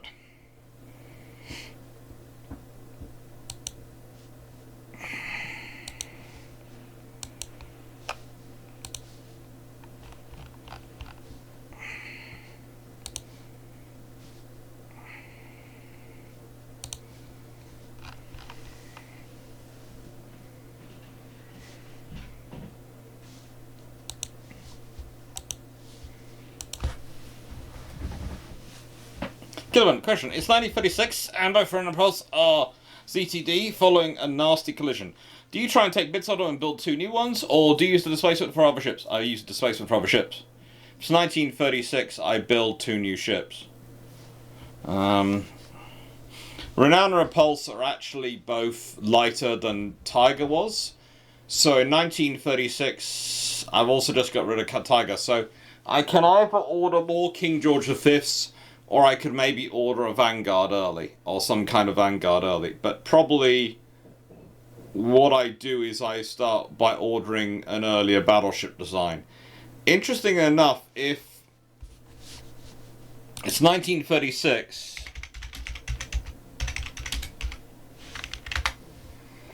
If it's 1936, and we consider when they're ordered, they're ordered in July 1936, the King George V, Prince of Wales, Duke of York's November 1936, Anson and Howe April 1937. So pretty much you would just probably tack onto that order. You probably start building more King George V's earlier.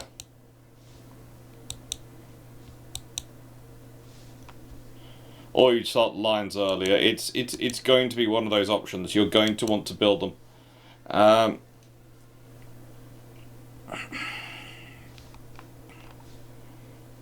Yay, I've got battlecruiser design, but I'm not building any, so I don't really care.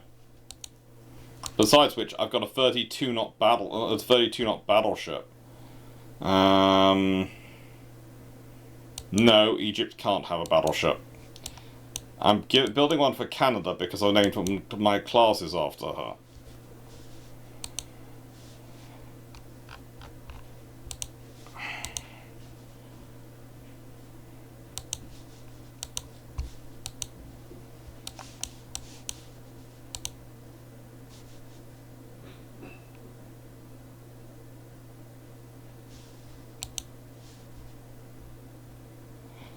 That's interesting.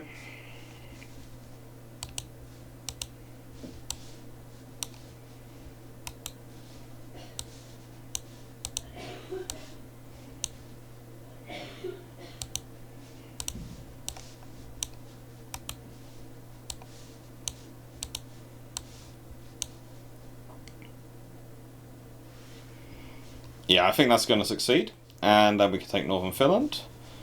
And then after I've got Northern Finland, who do I want to turn on next?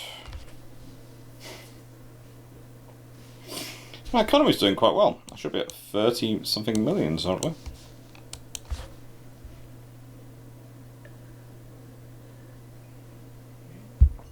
So it could be the 1939 pattern Vanguard, but again, if you're going with Vanguard, if you're doing an emergency build of a Vanguard style, so to rapidly get ships, and you're using those 15-inch guns, you could actually get it in quicker, so those could be 1938 rather than 1939. So you could have 2 Vanguard-style ships with 15-inch guns, especially if they've had a crash which has written them off, so you've got their turrets to use.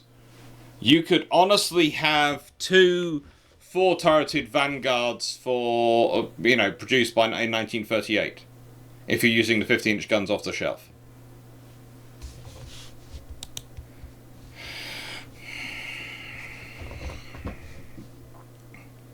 But that then changes World War II quite dramatically, because it means that you're building those 2 ships at a critical time.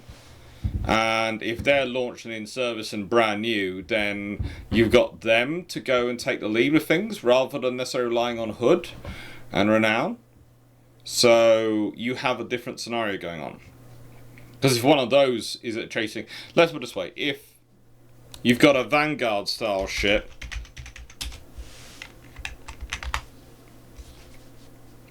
i.e. a battleship capable of 30 knots...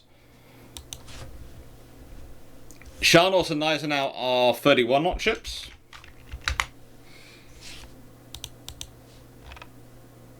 That's not really going to see them getting much distance from her in a fight. And she's got the armour to really push it.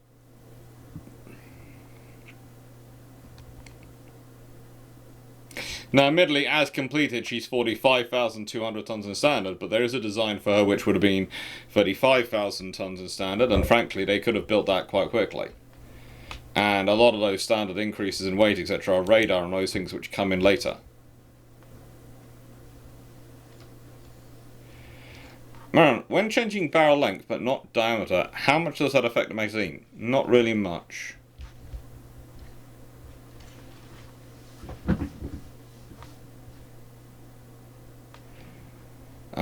So the options for the British are, if something happens to Renown and Pulse, is either a more increased King George V build or a earlier pattern Vanguard.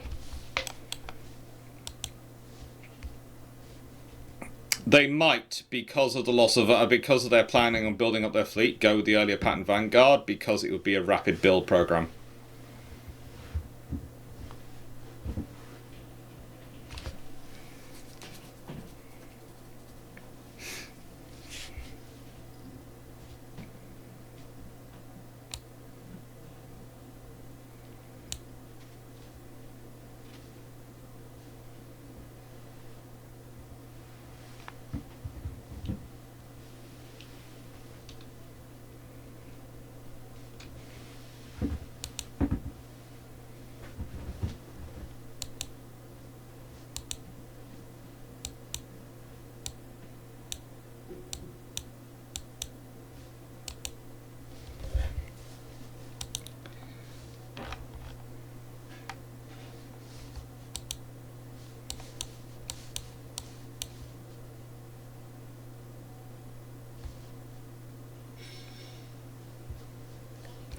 I'm just going to leave that be because apparently I am taking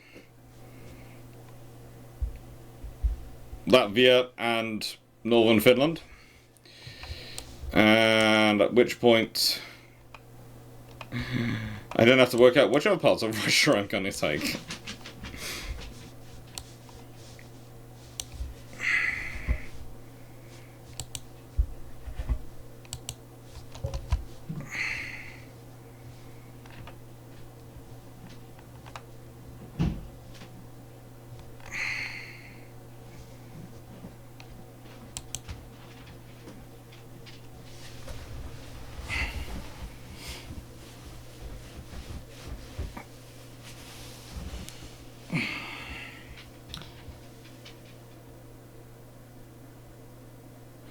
Unless you design new shells to go in new guns, like the USN SHS, when then the older Colorados can't use it, the shells are bigger than the hoists. Which is why throughout World War II, the USN used the older pattern high explosive shell for all the 16-inch battleships. For that small logistical saving. There are so many small logistical savings. Germany never understood those scenarios. They were always going for the best engineering solution, the best technical solution to a problem. And the trouble is, they forgot that the best solution isn't necessarily the fanciest technological solution, it's the solution which serves you best. And that might not be the fancy one, that might be the one which you should look at and go, but that's just common sense, yeah.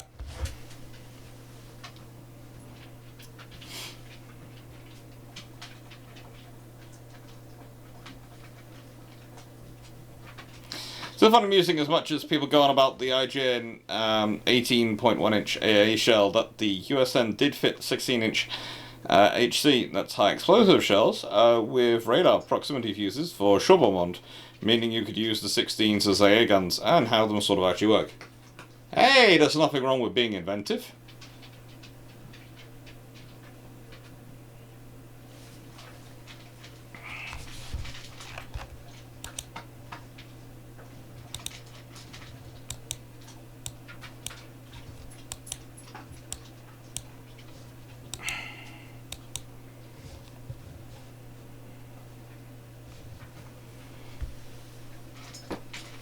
Do I want to even look at how many troops we have? What's our population?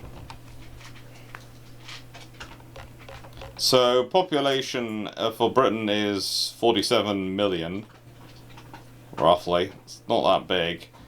Our population we have control of is 728 million, which outranks everyone. Army forces, 3.5 million, let's be honest. Army logistics 100%. Naval prestige, admired. Provinces 125, very advanced technology. I think are we the only one who's very advanced? Yeah, we are. Very behind, very behind, very behind. Ouch, that's not good. We're the only one who's very advanced. Oil production per capita.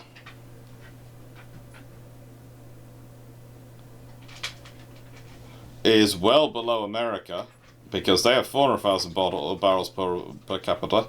We have 100,000 barrels per capita. However, our army budget is like 10 times theirs, and our naval budget is 3 times theirs. Or rather, 2.5 times. And they're an ally, so they're good. Though they have far larger crew pool, and they're growing their crew far more quickly. But they only have 225 active ships. So, yeah, I don't think they really rank in there.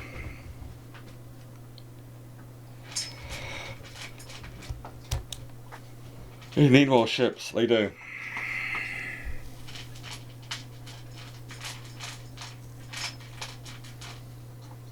Gilman, I do wonder if the Royal Navy would have been better served longer term if the Illustriouses and the Implackables had their hangars arranged like the USN with tall hangar. Not so much the taller hangar, but I do think deck edge lifts would have made a difference. I think you'd have kept everything else the same, but go with deck edge lifts.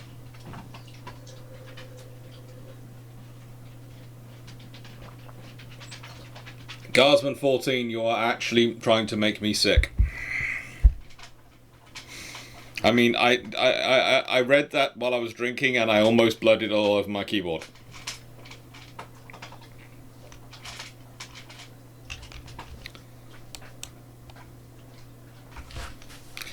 Because you have to remember, if you raise the hangar height, you have to do something about the top weight. So the weight has to go up tremendously to sort of balance it out, and that's the problem.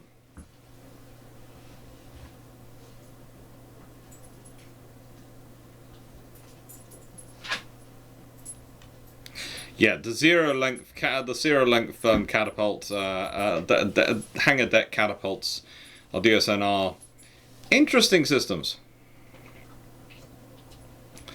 The idea was to sort of enable the rapid launching of fighters. I would say it would probably enable me to have a rapid voiding of my battles, but we'll leave that to one side. That's just, you know, my strong suspicion. Oh. Poodle has returned.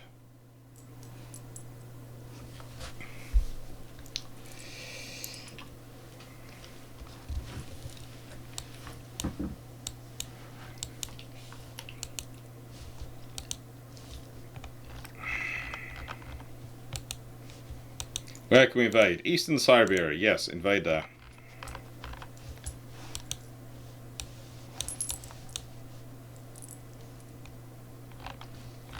We've conquered northern Finland already.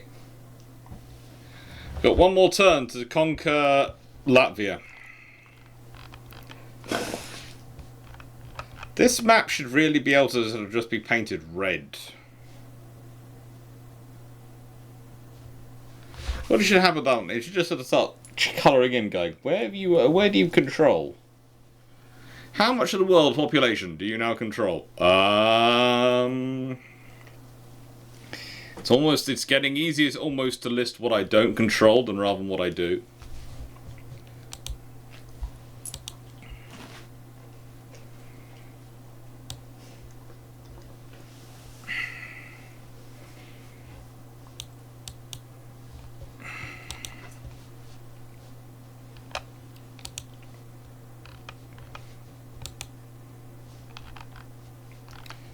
Ooh. More on the Mark III 6 and 7-inch guns. Always nice to have.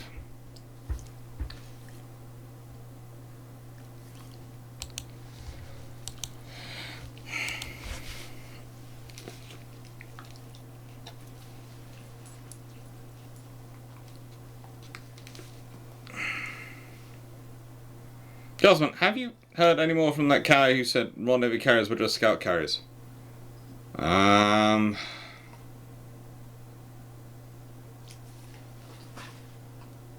Don't think so.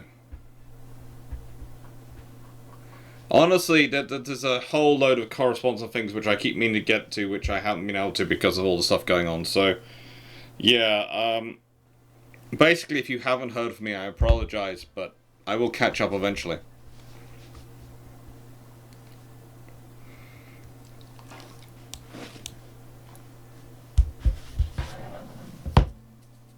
Peter Orlov has come to power. Good for him. Oh, I will command this battle. This should be a fun battle, shouldn't it?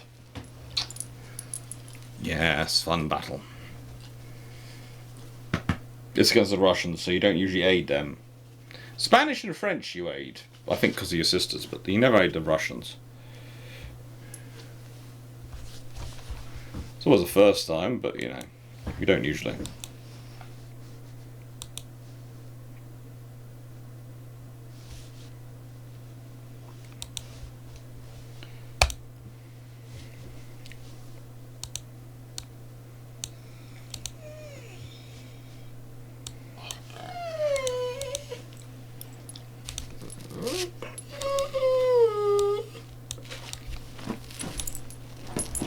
Oh, are you okay? You got so close to the edge, you fell off. Try to tell me I needed to pat you. Okay. Very quickly going into and fluff. Of course, I did not fall off. Of course, I didn't fall off.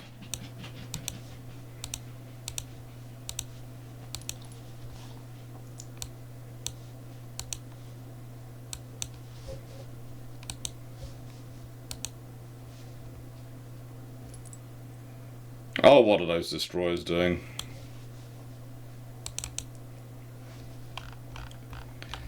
It's a 13 ship force. 6. No.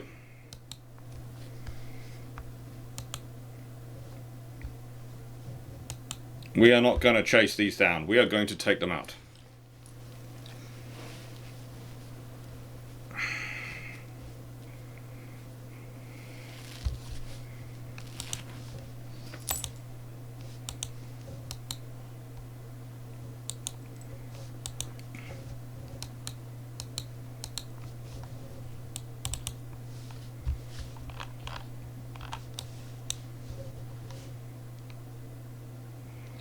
I thought that was going to be a destroyer, but no.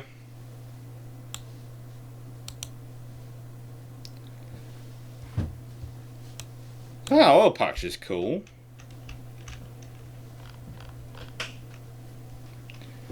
That is very, very cool. That isn't a destroyer, that's their cruiser.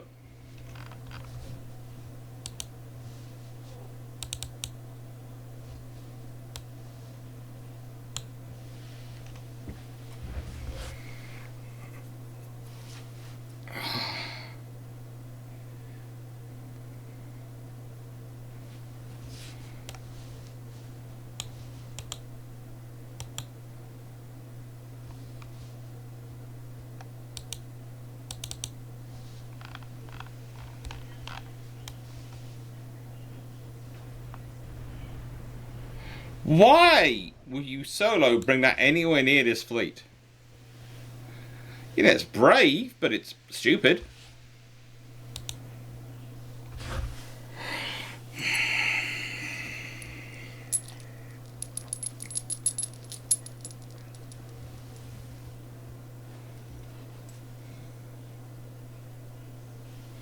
So, you have a nice time? You are having a nice time. Okay. You just want pats. You deserve pats. You're a good boy.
Let's send all of them up there, and we'll see what happens.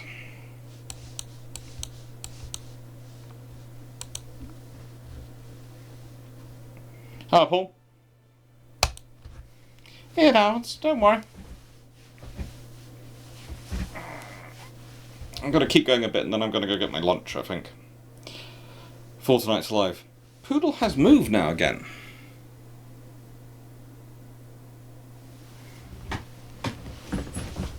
Poodle has moved.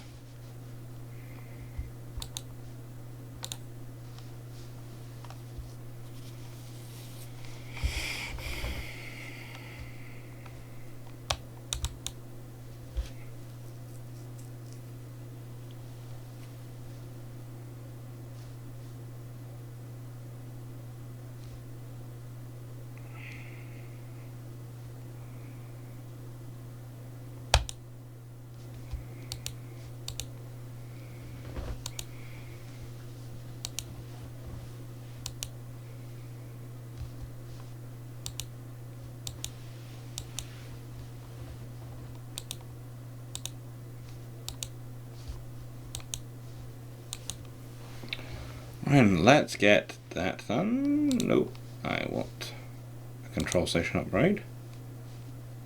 And don't want that.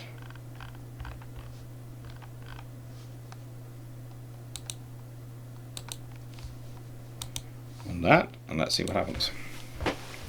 Once I get these new battleships in service, refitting of them is going to be fun.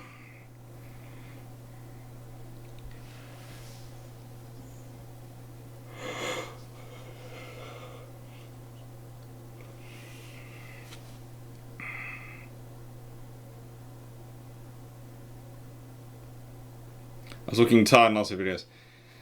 Honestly, it's I can, as you know, I function on insomniac, so I don't require a lot of sleep. But when the little sleep I do need gets disrupted, it can have a disproportionate effect. So I've been trying to sort of get back into a pattern with it. And also I find I do actually sleep better down here.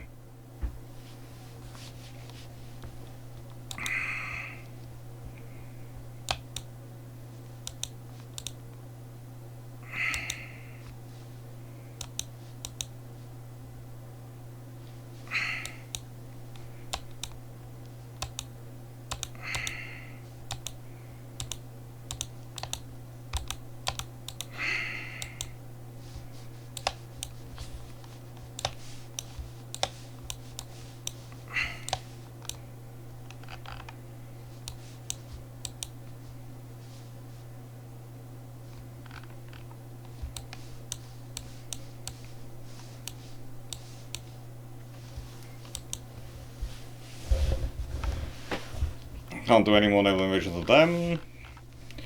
Ignore all that. Finances, they're okay. That's at 64%. That's okay. Can get rid of hull protection. And that. And go to...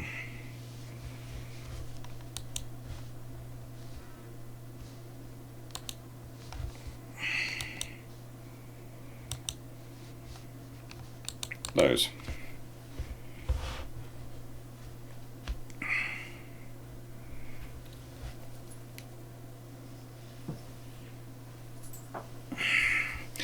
So how is, well, we've had a few more people join, so I'm going to ask again, how has everyone been doing? How's your week been? How goes the worlds of Paul, of Guardsman 14, of Killerbin, of, you know, all of you? I know Runon's been going interesting places and finding interesting machinery which needs a lot of work and things to fix up. So I realise that's been going on, but you know, how's everyone else been doing? What have you been up to?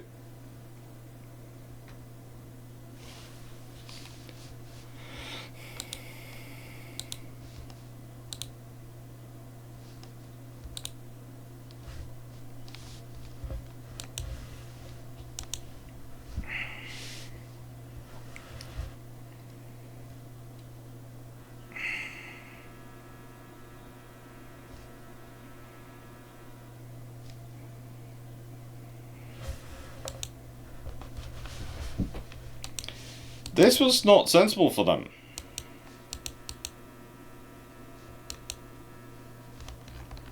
Oh, we got the ranging clock.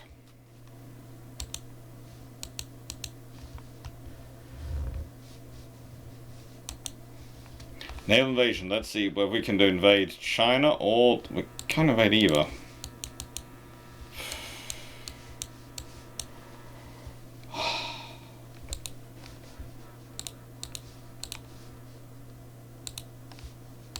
This is the trouble when you just get too... I'm gonna put this too effective.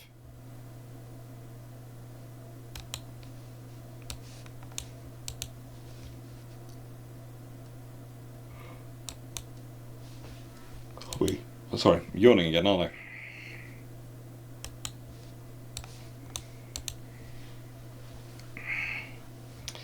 Getting too effective at taking them out.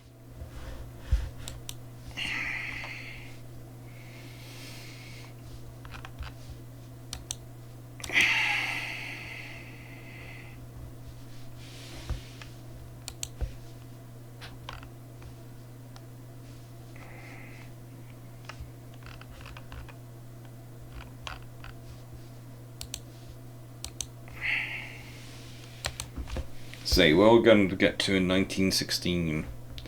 Because we're in April 1915, I think by the time we get to 1916, things could be looking pretty darn interesting.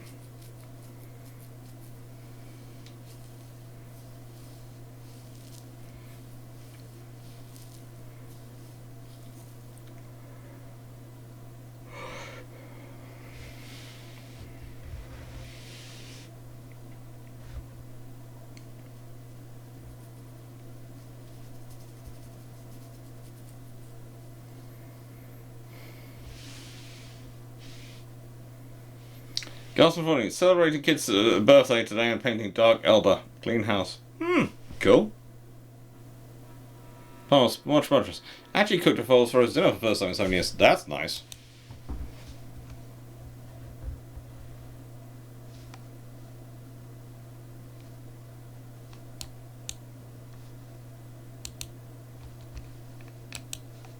Alliance between us and Japan.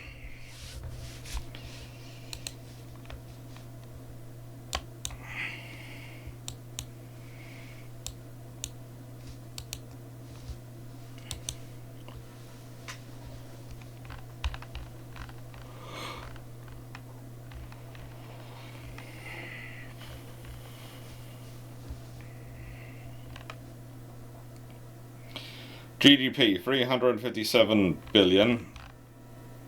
GDP 524 billion. France is the richest at 578 billion. An active 367 ships. They've got a huge amount of ships. What's their real strength in? Torpedo boats? I've got more destroyers and torpedo boats than they have. Because I got 192. They've got light cruisers. Light cruisers and heavy cruisers are where their strength is. They have roughly half our fleet. And roughly half our army.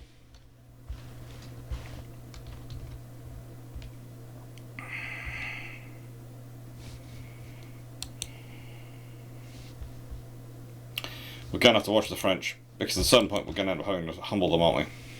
We are.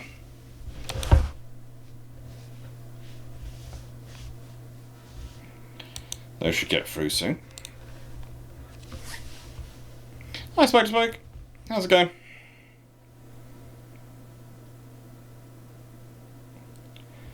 This is going on till roughly 5 o'clock or dinner time, depending on which comes first.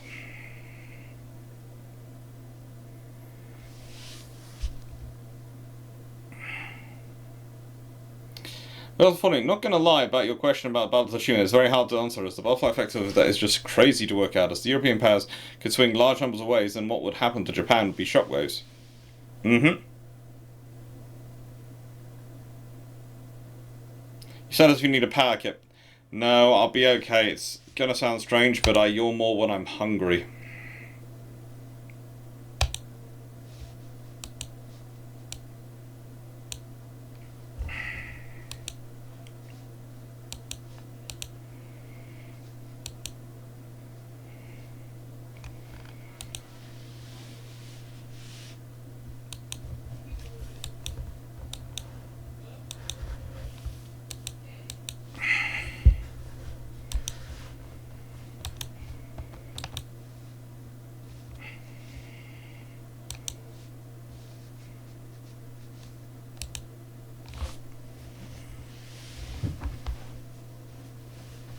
Mum's getting better.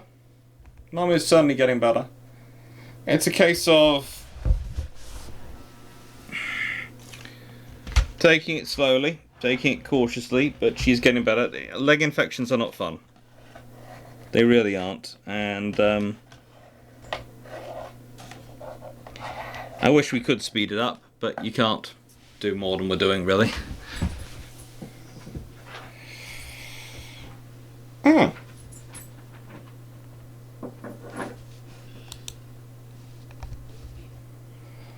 Oh, let's fight this battle.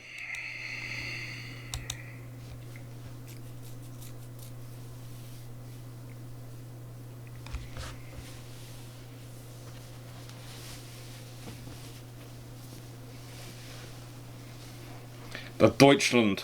7 submarines designed to carry 750 tons of cargo. It's a strange idea.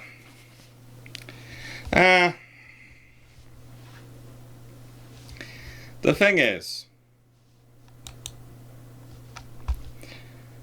and I will say this, it's something I've noticed, we have managed to get a lot of stuff fixed.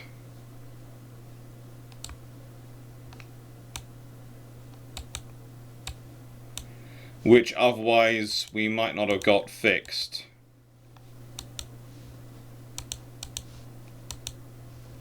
If that makes sense.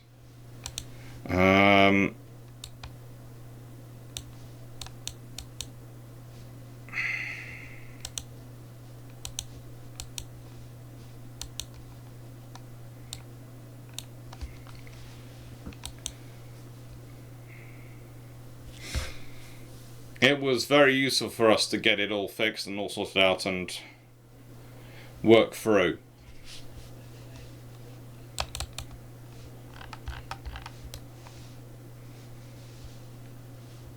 I think if we hadn't, we could have been in a lot more trouble further down the road, because it turns out Mum's possibly had a low-level leg infection for quite a long time.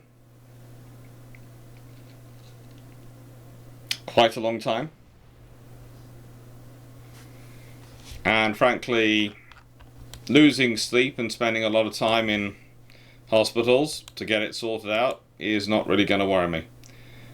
But one of the problems you have to deal with is where we live versus down here. You do notice it very quickly, and this is not an encouragement for everyone to move to the country, because there are trade-offs against this. But one of the advantages is certainly that if the number of people your GP is dealing with in general practitioner, in terms of it's down here there are less GPs, but they deal with a lot less people. So it's a trade-off. In Epsom and Ewell, where I live, there's probably about half a dozen to 10, well, 6 to 10, depending on how you sort of think of it, surgeries for GPs. For them to general practitioners who will to be your primary care physician. And yeah,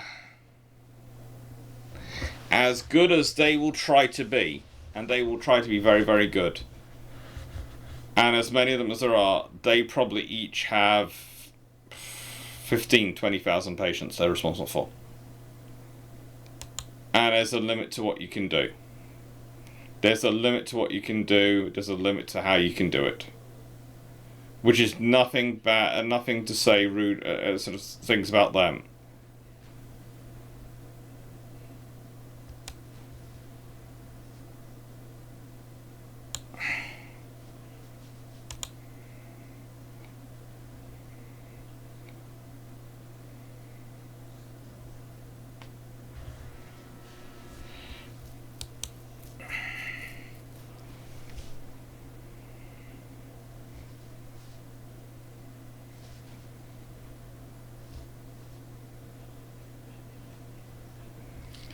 But down here, they probably have about a third of that number to take care of.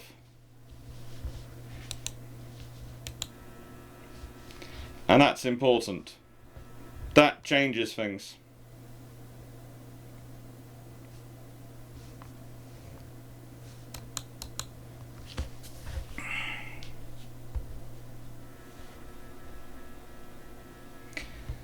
I would also say that in Britain, the rural areas are potentially one of the things I've noticed compared to Canada and America and Australia over the years in my travels is that in Britain we do benefit from the fact that the distances are condensed. Compared to the ones in America, in that we do not have, if you consider where I am, where we're staying in Cornwall, to get to three, two minor injury units, which are not quite 24 hours, but fairly long, which are pretty much 22 hours, a 24-hour major unit and a 24-hour principal unit in terms of medical care. We're talking 20 minutes travel for the two minor units, about 25 minutes travel for the major unit, and about for the principal unit, and about 30 minutes travel for the major unit. So you are not talking, you are not far away from medical care. You're not hours away. And the Highlands, it gets slightly more interesting, but it's still quite organised. It's one of the advantages of the national health system, in that there are some things which are put places where perhaps it might not be necessarily economically viable in terms of the population strength to locate those, but it's necessary to stop it being nationally unviable. We're on 2 hours to your friendly local game store. Yeah, you see, that's the thing. We're country. You would not look around us and go, wow, this is a built-up area by any stretch of the imagination. But you would also, the fact is, you are minutes, not hours, away from very good medical care, and that's before you consider the possibilities of airlift. And there is a lot of helicopters and airlifts.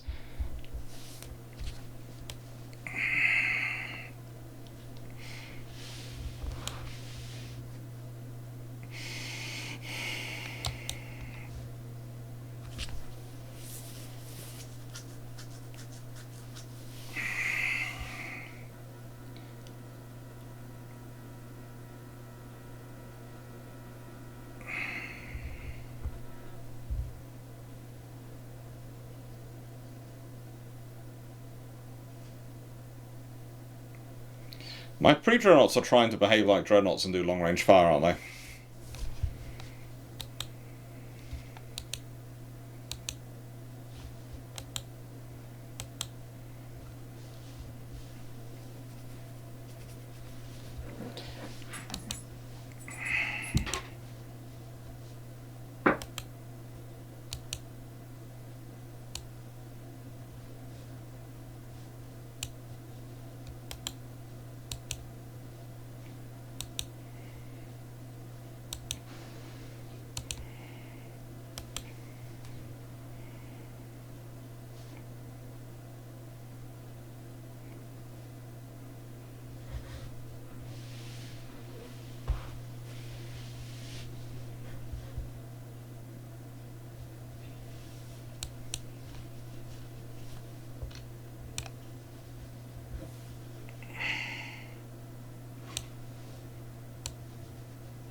Yes, I have just made some of my battleships scream over battleships.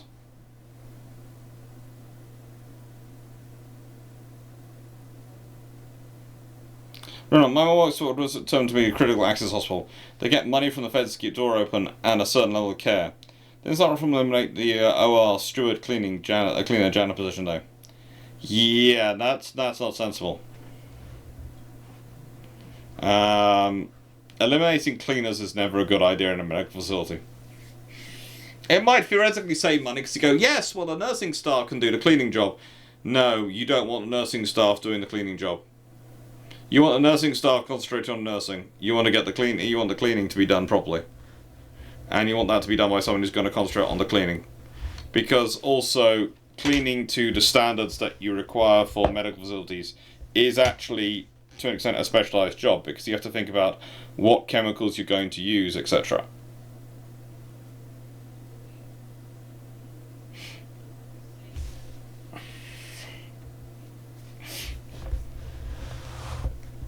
It's the amount this is the fun I have sometimes as a historian, trying to explain to people the amount of specialised roles there are in the world that might not require a university degree, and this is coming from someone who is a university lecturer, but does often, but are actually quite well paid because of the specialism and because of the criteria that goes on them.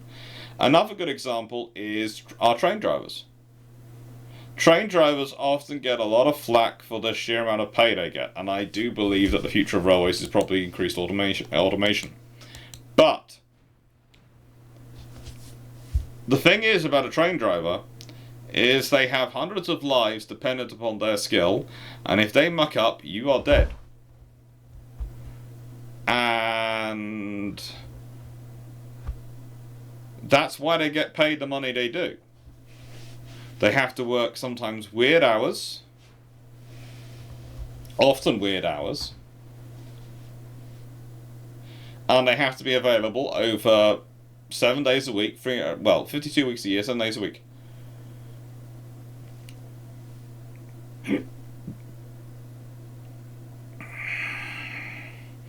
Unless you can automate the system, you're going to have to pay them well because of the criteria and the responsibility they have. And that's sometimes the thing. You're paying, there's the joke about the plumber turning up who's got 50 years experience. You've had lots of other plumbers come along. They spent hours trying to look for something and they can't find the problem. The plumber who's got 50 years experience turns up, hits it with a hammer a couple of times, and fixes it, and then presents their bill. The bill's more expensive than the previous plumbers. Well, the reason is you're paying not for their time, but for their experience.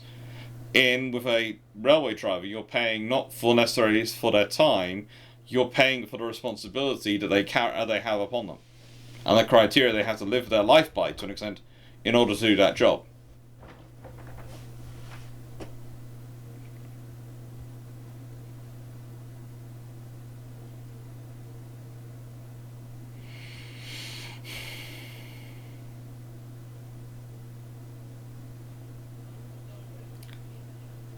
Despite many years ago when I had an infection, I was told I would be last in fitter as it was a dirty job and would require a deep sterilization job before they could use the fitter again. Doesn't surprise me.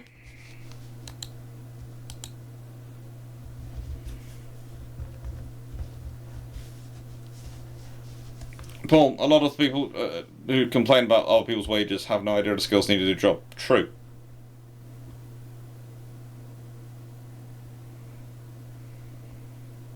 It's one of the reasons why I do a lot of work I do, and I do sort of explain the channel often quite a lot of what I do as a historian to try and explain what we're doing. It's not just us going and reading stuff and then writing it down. It's us going, we have to go analyze, compare, go and read a lot of things, put a lot of information together, then then sort of write it down, and then rewrite and rewrite and rewrite and edit and sort everything out. And that's, to an extent, the stuff you don't see, and every role is like that. There's the stuff you see, which is a finished product. You don't see the legs underneath the water.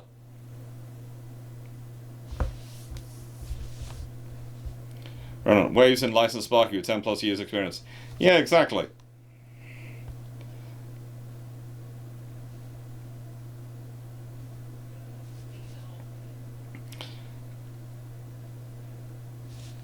I would say The people who try to tell me that degrees are more important than practical experience, I usually tend to have an argument and go, well, you need both. And often you do need a degree as a basis. A degree is a very good foundation.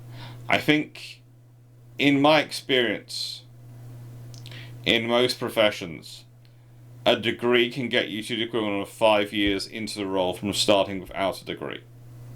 So you've got a 2-year head start. It can also give you communication skills which you might not develop with hands-on experience. The reason I say that is because the amount of people who have great hands-on experience who then come in to university for a master's, etc., in order to get the communication skills so they can end up being their boss, rather than having to constantly work for people who actually are less capable than they are, but they have the communication skills. Because a lot of work these days does require communication skills. It requires you to be able to write reports. It requires you to be able to communicate with clients, communicate with people in various other levels of the company, to talk to other companies.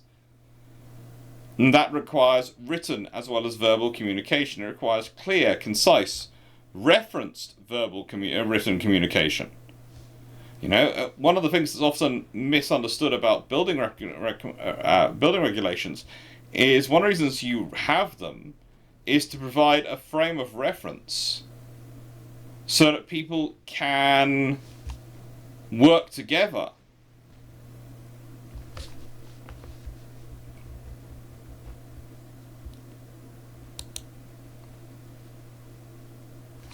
You know, they have to, it's, again, you teach the students and teach the engineering students especially this, you know, they have to write a report and they have to reference, when they're talking, the building regulations, how they apply, why they apply, how they apply, and how they're going to implement that application to the construction project. And you have to explain that clearly, because often those building regulations require people to spend money which they might not want to spend, but they have to, because otherwise the property won't be signed off and it won't be legal and it won't be safe. And you have to write the report. Why? Because let's say the person doing the project is doing it with funding from the bank. They need to take that report to the bank manager to explain how they're spending their money. Because these days, most mortgages, etc., if you want to extension on them, you need to provide a reason. The bank needs to think, is it going to be a good use of their money or not? So the degree isn't better than experience, doesn't trump experience in any way, shape or form, apart from sometimes in the communication skills it bestows. What it does do is provide a basis to rapidly gain experience in fields where it's applicable. Where it's applicable, and this is the other point. Sometimes I look at some of the degrees out there and I go, are they really applicable for the role? Would it be better to have an apprenticeship scheme? Would it be better to have all sorts of hybrid options? It's necessary.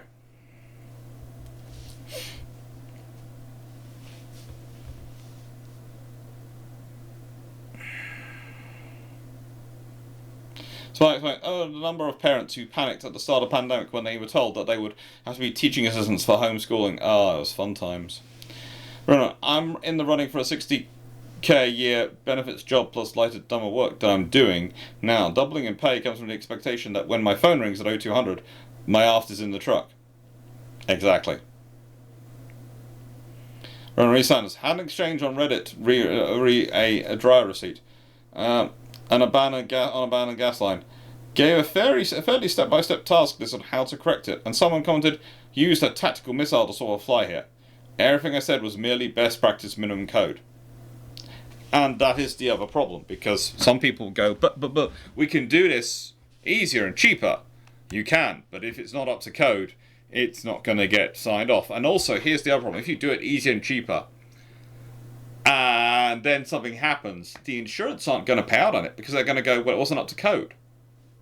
If you haven't maintained it properly up to code, then insurance is void. And you go, well, you know, it worked, it was fine. Of course it's fine, I know what I'm doing. Well, it didn't work, and you no longer get any money from your insurance, so good luck.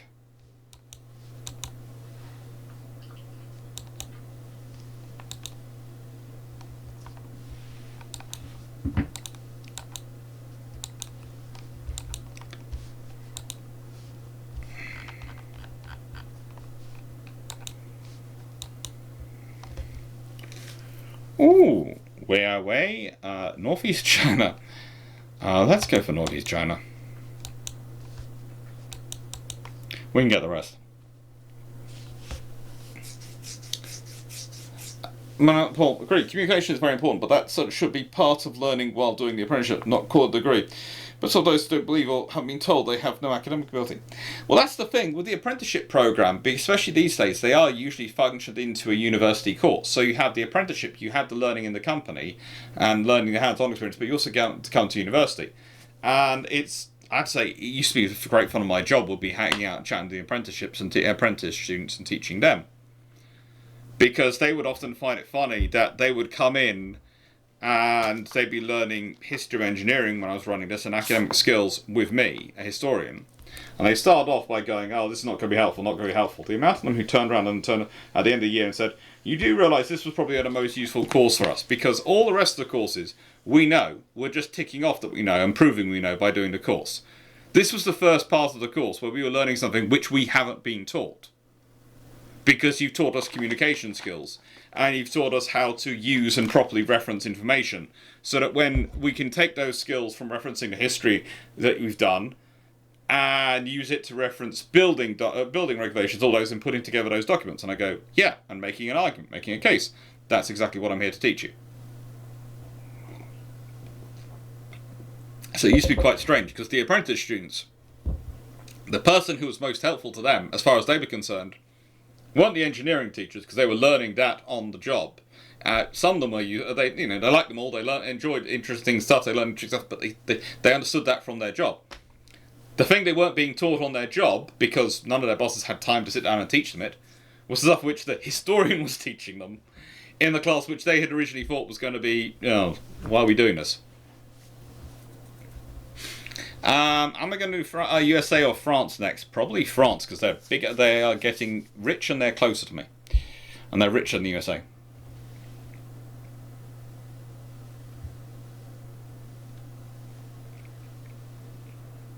Like the UK, when people say, "Why do we need building regulations?" you need to say two words in the answer: Grenfell Tower.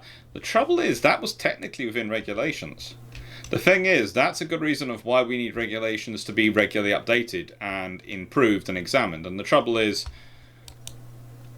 it's getting governments to go along with it. And there has been a problem for decades where governments have been seeking to get people to build more and more houses, especially, and try and make it as cheaper as possible for people to build houses and properties, that they have therefore ended up being very tempted by the idea of...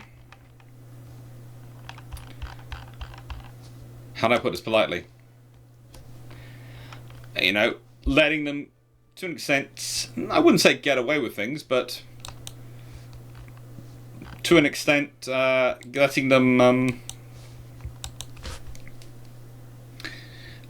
not pushing too hard on the. As long as everything looked safe, it was okay on the regulation side.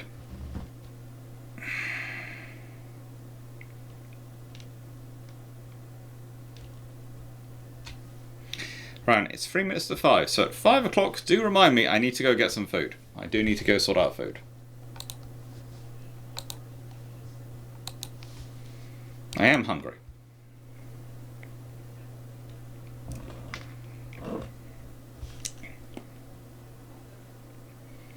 A gentleman, someone cannot live off slush puppy alone. Ugh.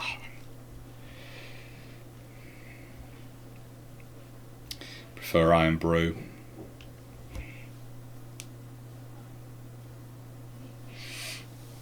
See, France is concentrating on trying to build up and take over Africa.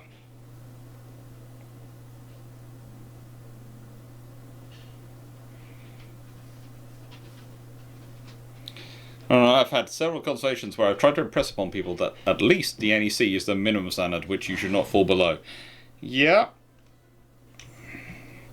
Look, I would always say if you build slightly to code plus, you're good. Give yourself a little bit of wiggle room.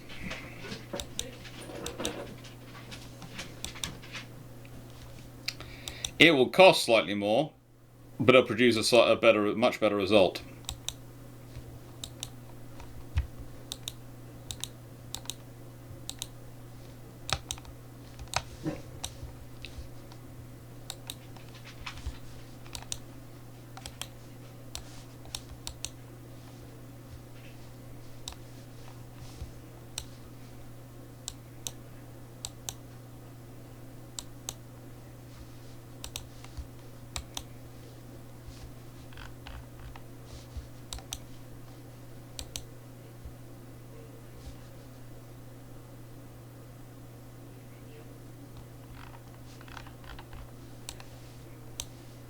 They are finally going to get there.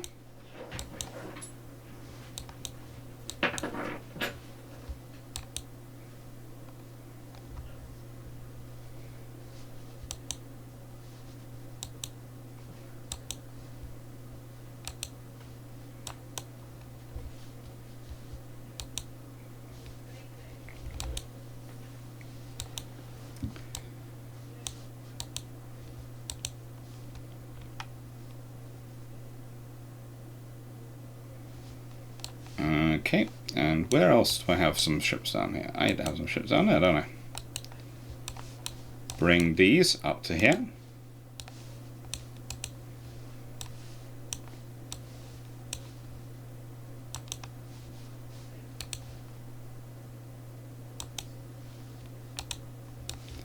And bring these down there.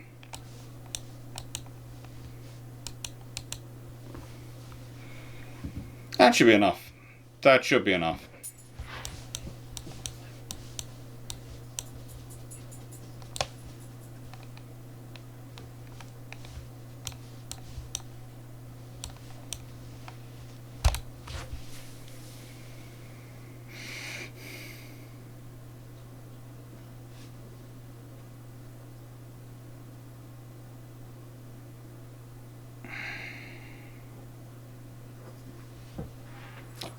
Yeah, which is why you will have no problem when we move to corners. You could set up as a remote course with a number and use campus once a month. So that is pretty much my plan.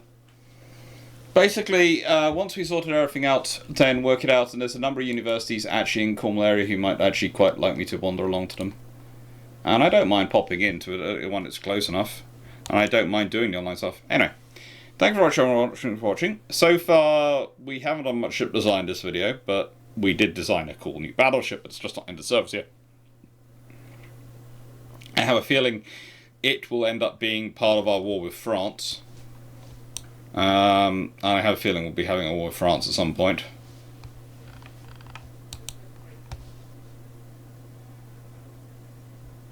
Let's do this battle before we go, shall we? We're going to do this battle before we go. Ah, the Sharnos class. That's a way of getting at it. That's why I see battleships and battlecruisers. They are fast battleships. They are a product of the fact that Germany had so little infrastructure left after the Treaty of Versailles.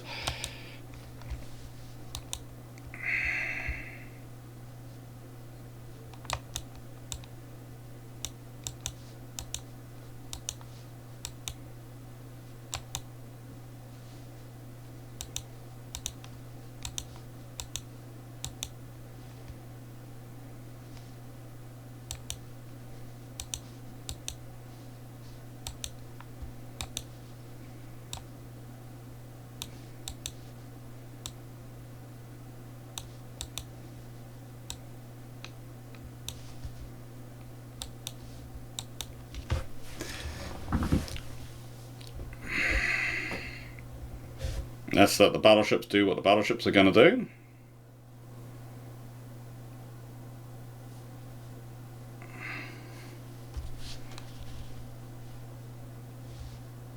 Yeah, around 7 PM for brew ships. That's when it'll be. We'll finish this battle off first. As said though.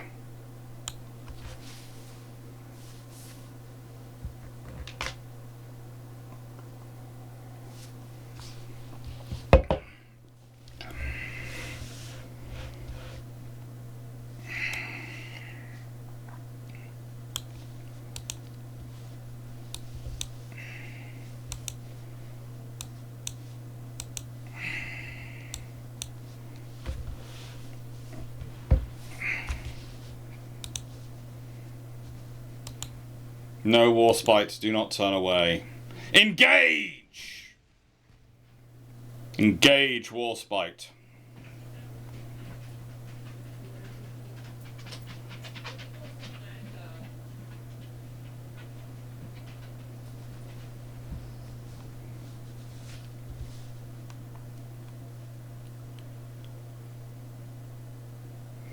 You can do this, warspite. You can lead the fleet in. Engage them. Engage.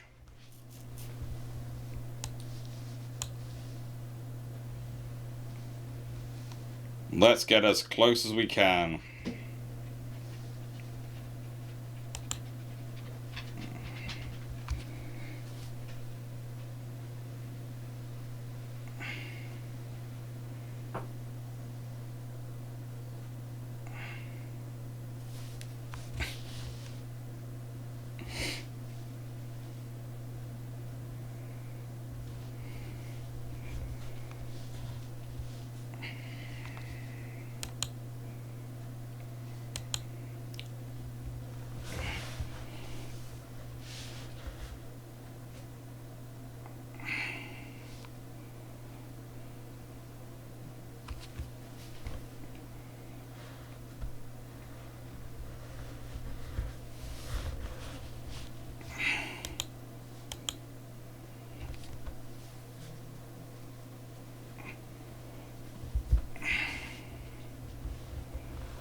Oh, they are well within the 3-inch range at the moment.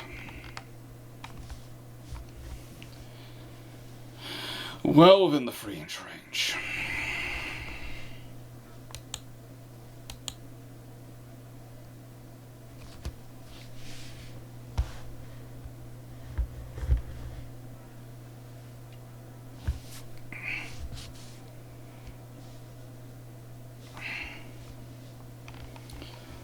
There are 2 cruisers and a destroyer.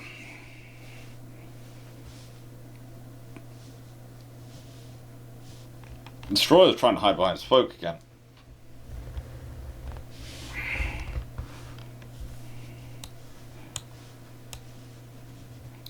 That's not good for the destroyer.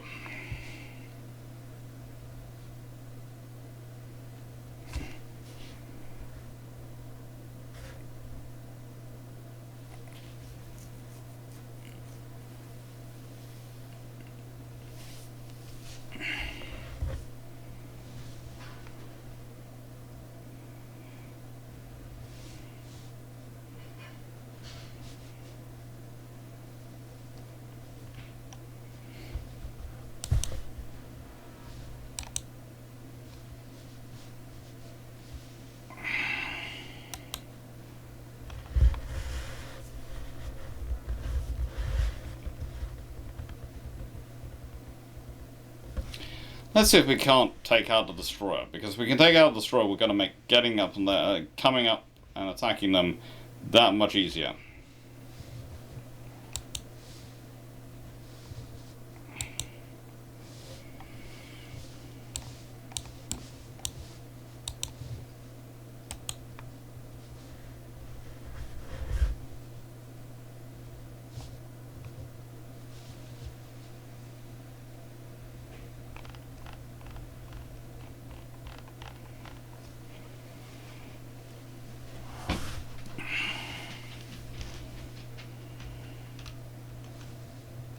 No, I don't want to have to deal with torpedoes. So taking you out before you get into torpedo range just seems sensible.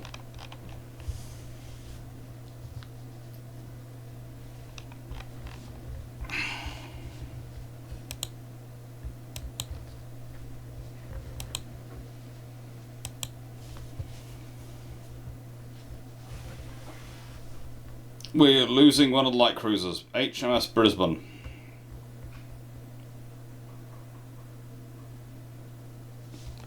I do need to develop ranging better, but honestly, these are some of my few remaining pre-dreadnoughts in service.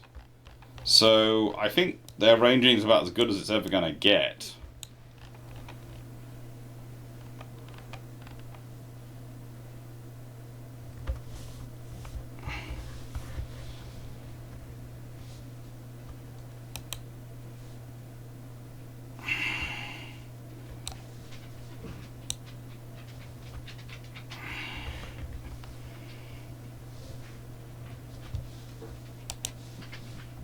And the thing is, once they get into range of the pre-dreadnoughts, they are not coming out of it. They just aren't.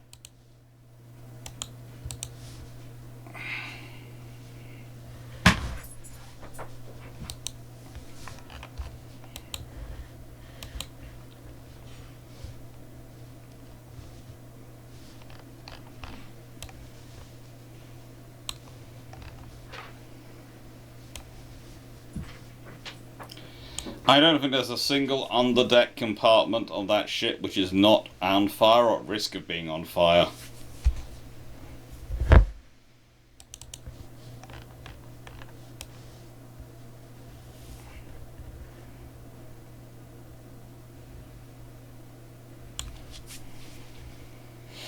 If I had a single dreadnought here, they would have been massacred. That's the point. I'm using my older pre-dreads to basically hoover up China, while my dreadnoughts are off dealing with Germany and Russia and Japan and all the countries which actually have viable navies at this point.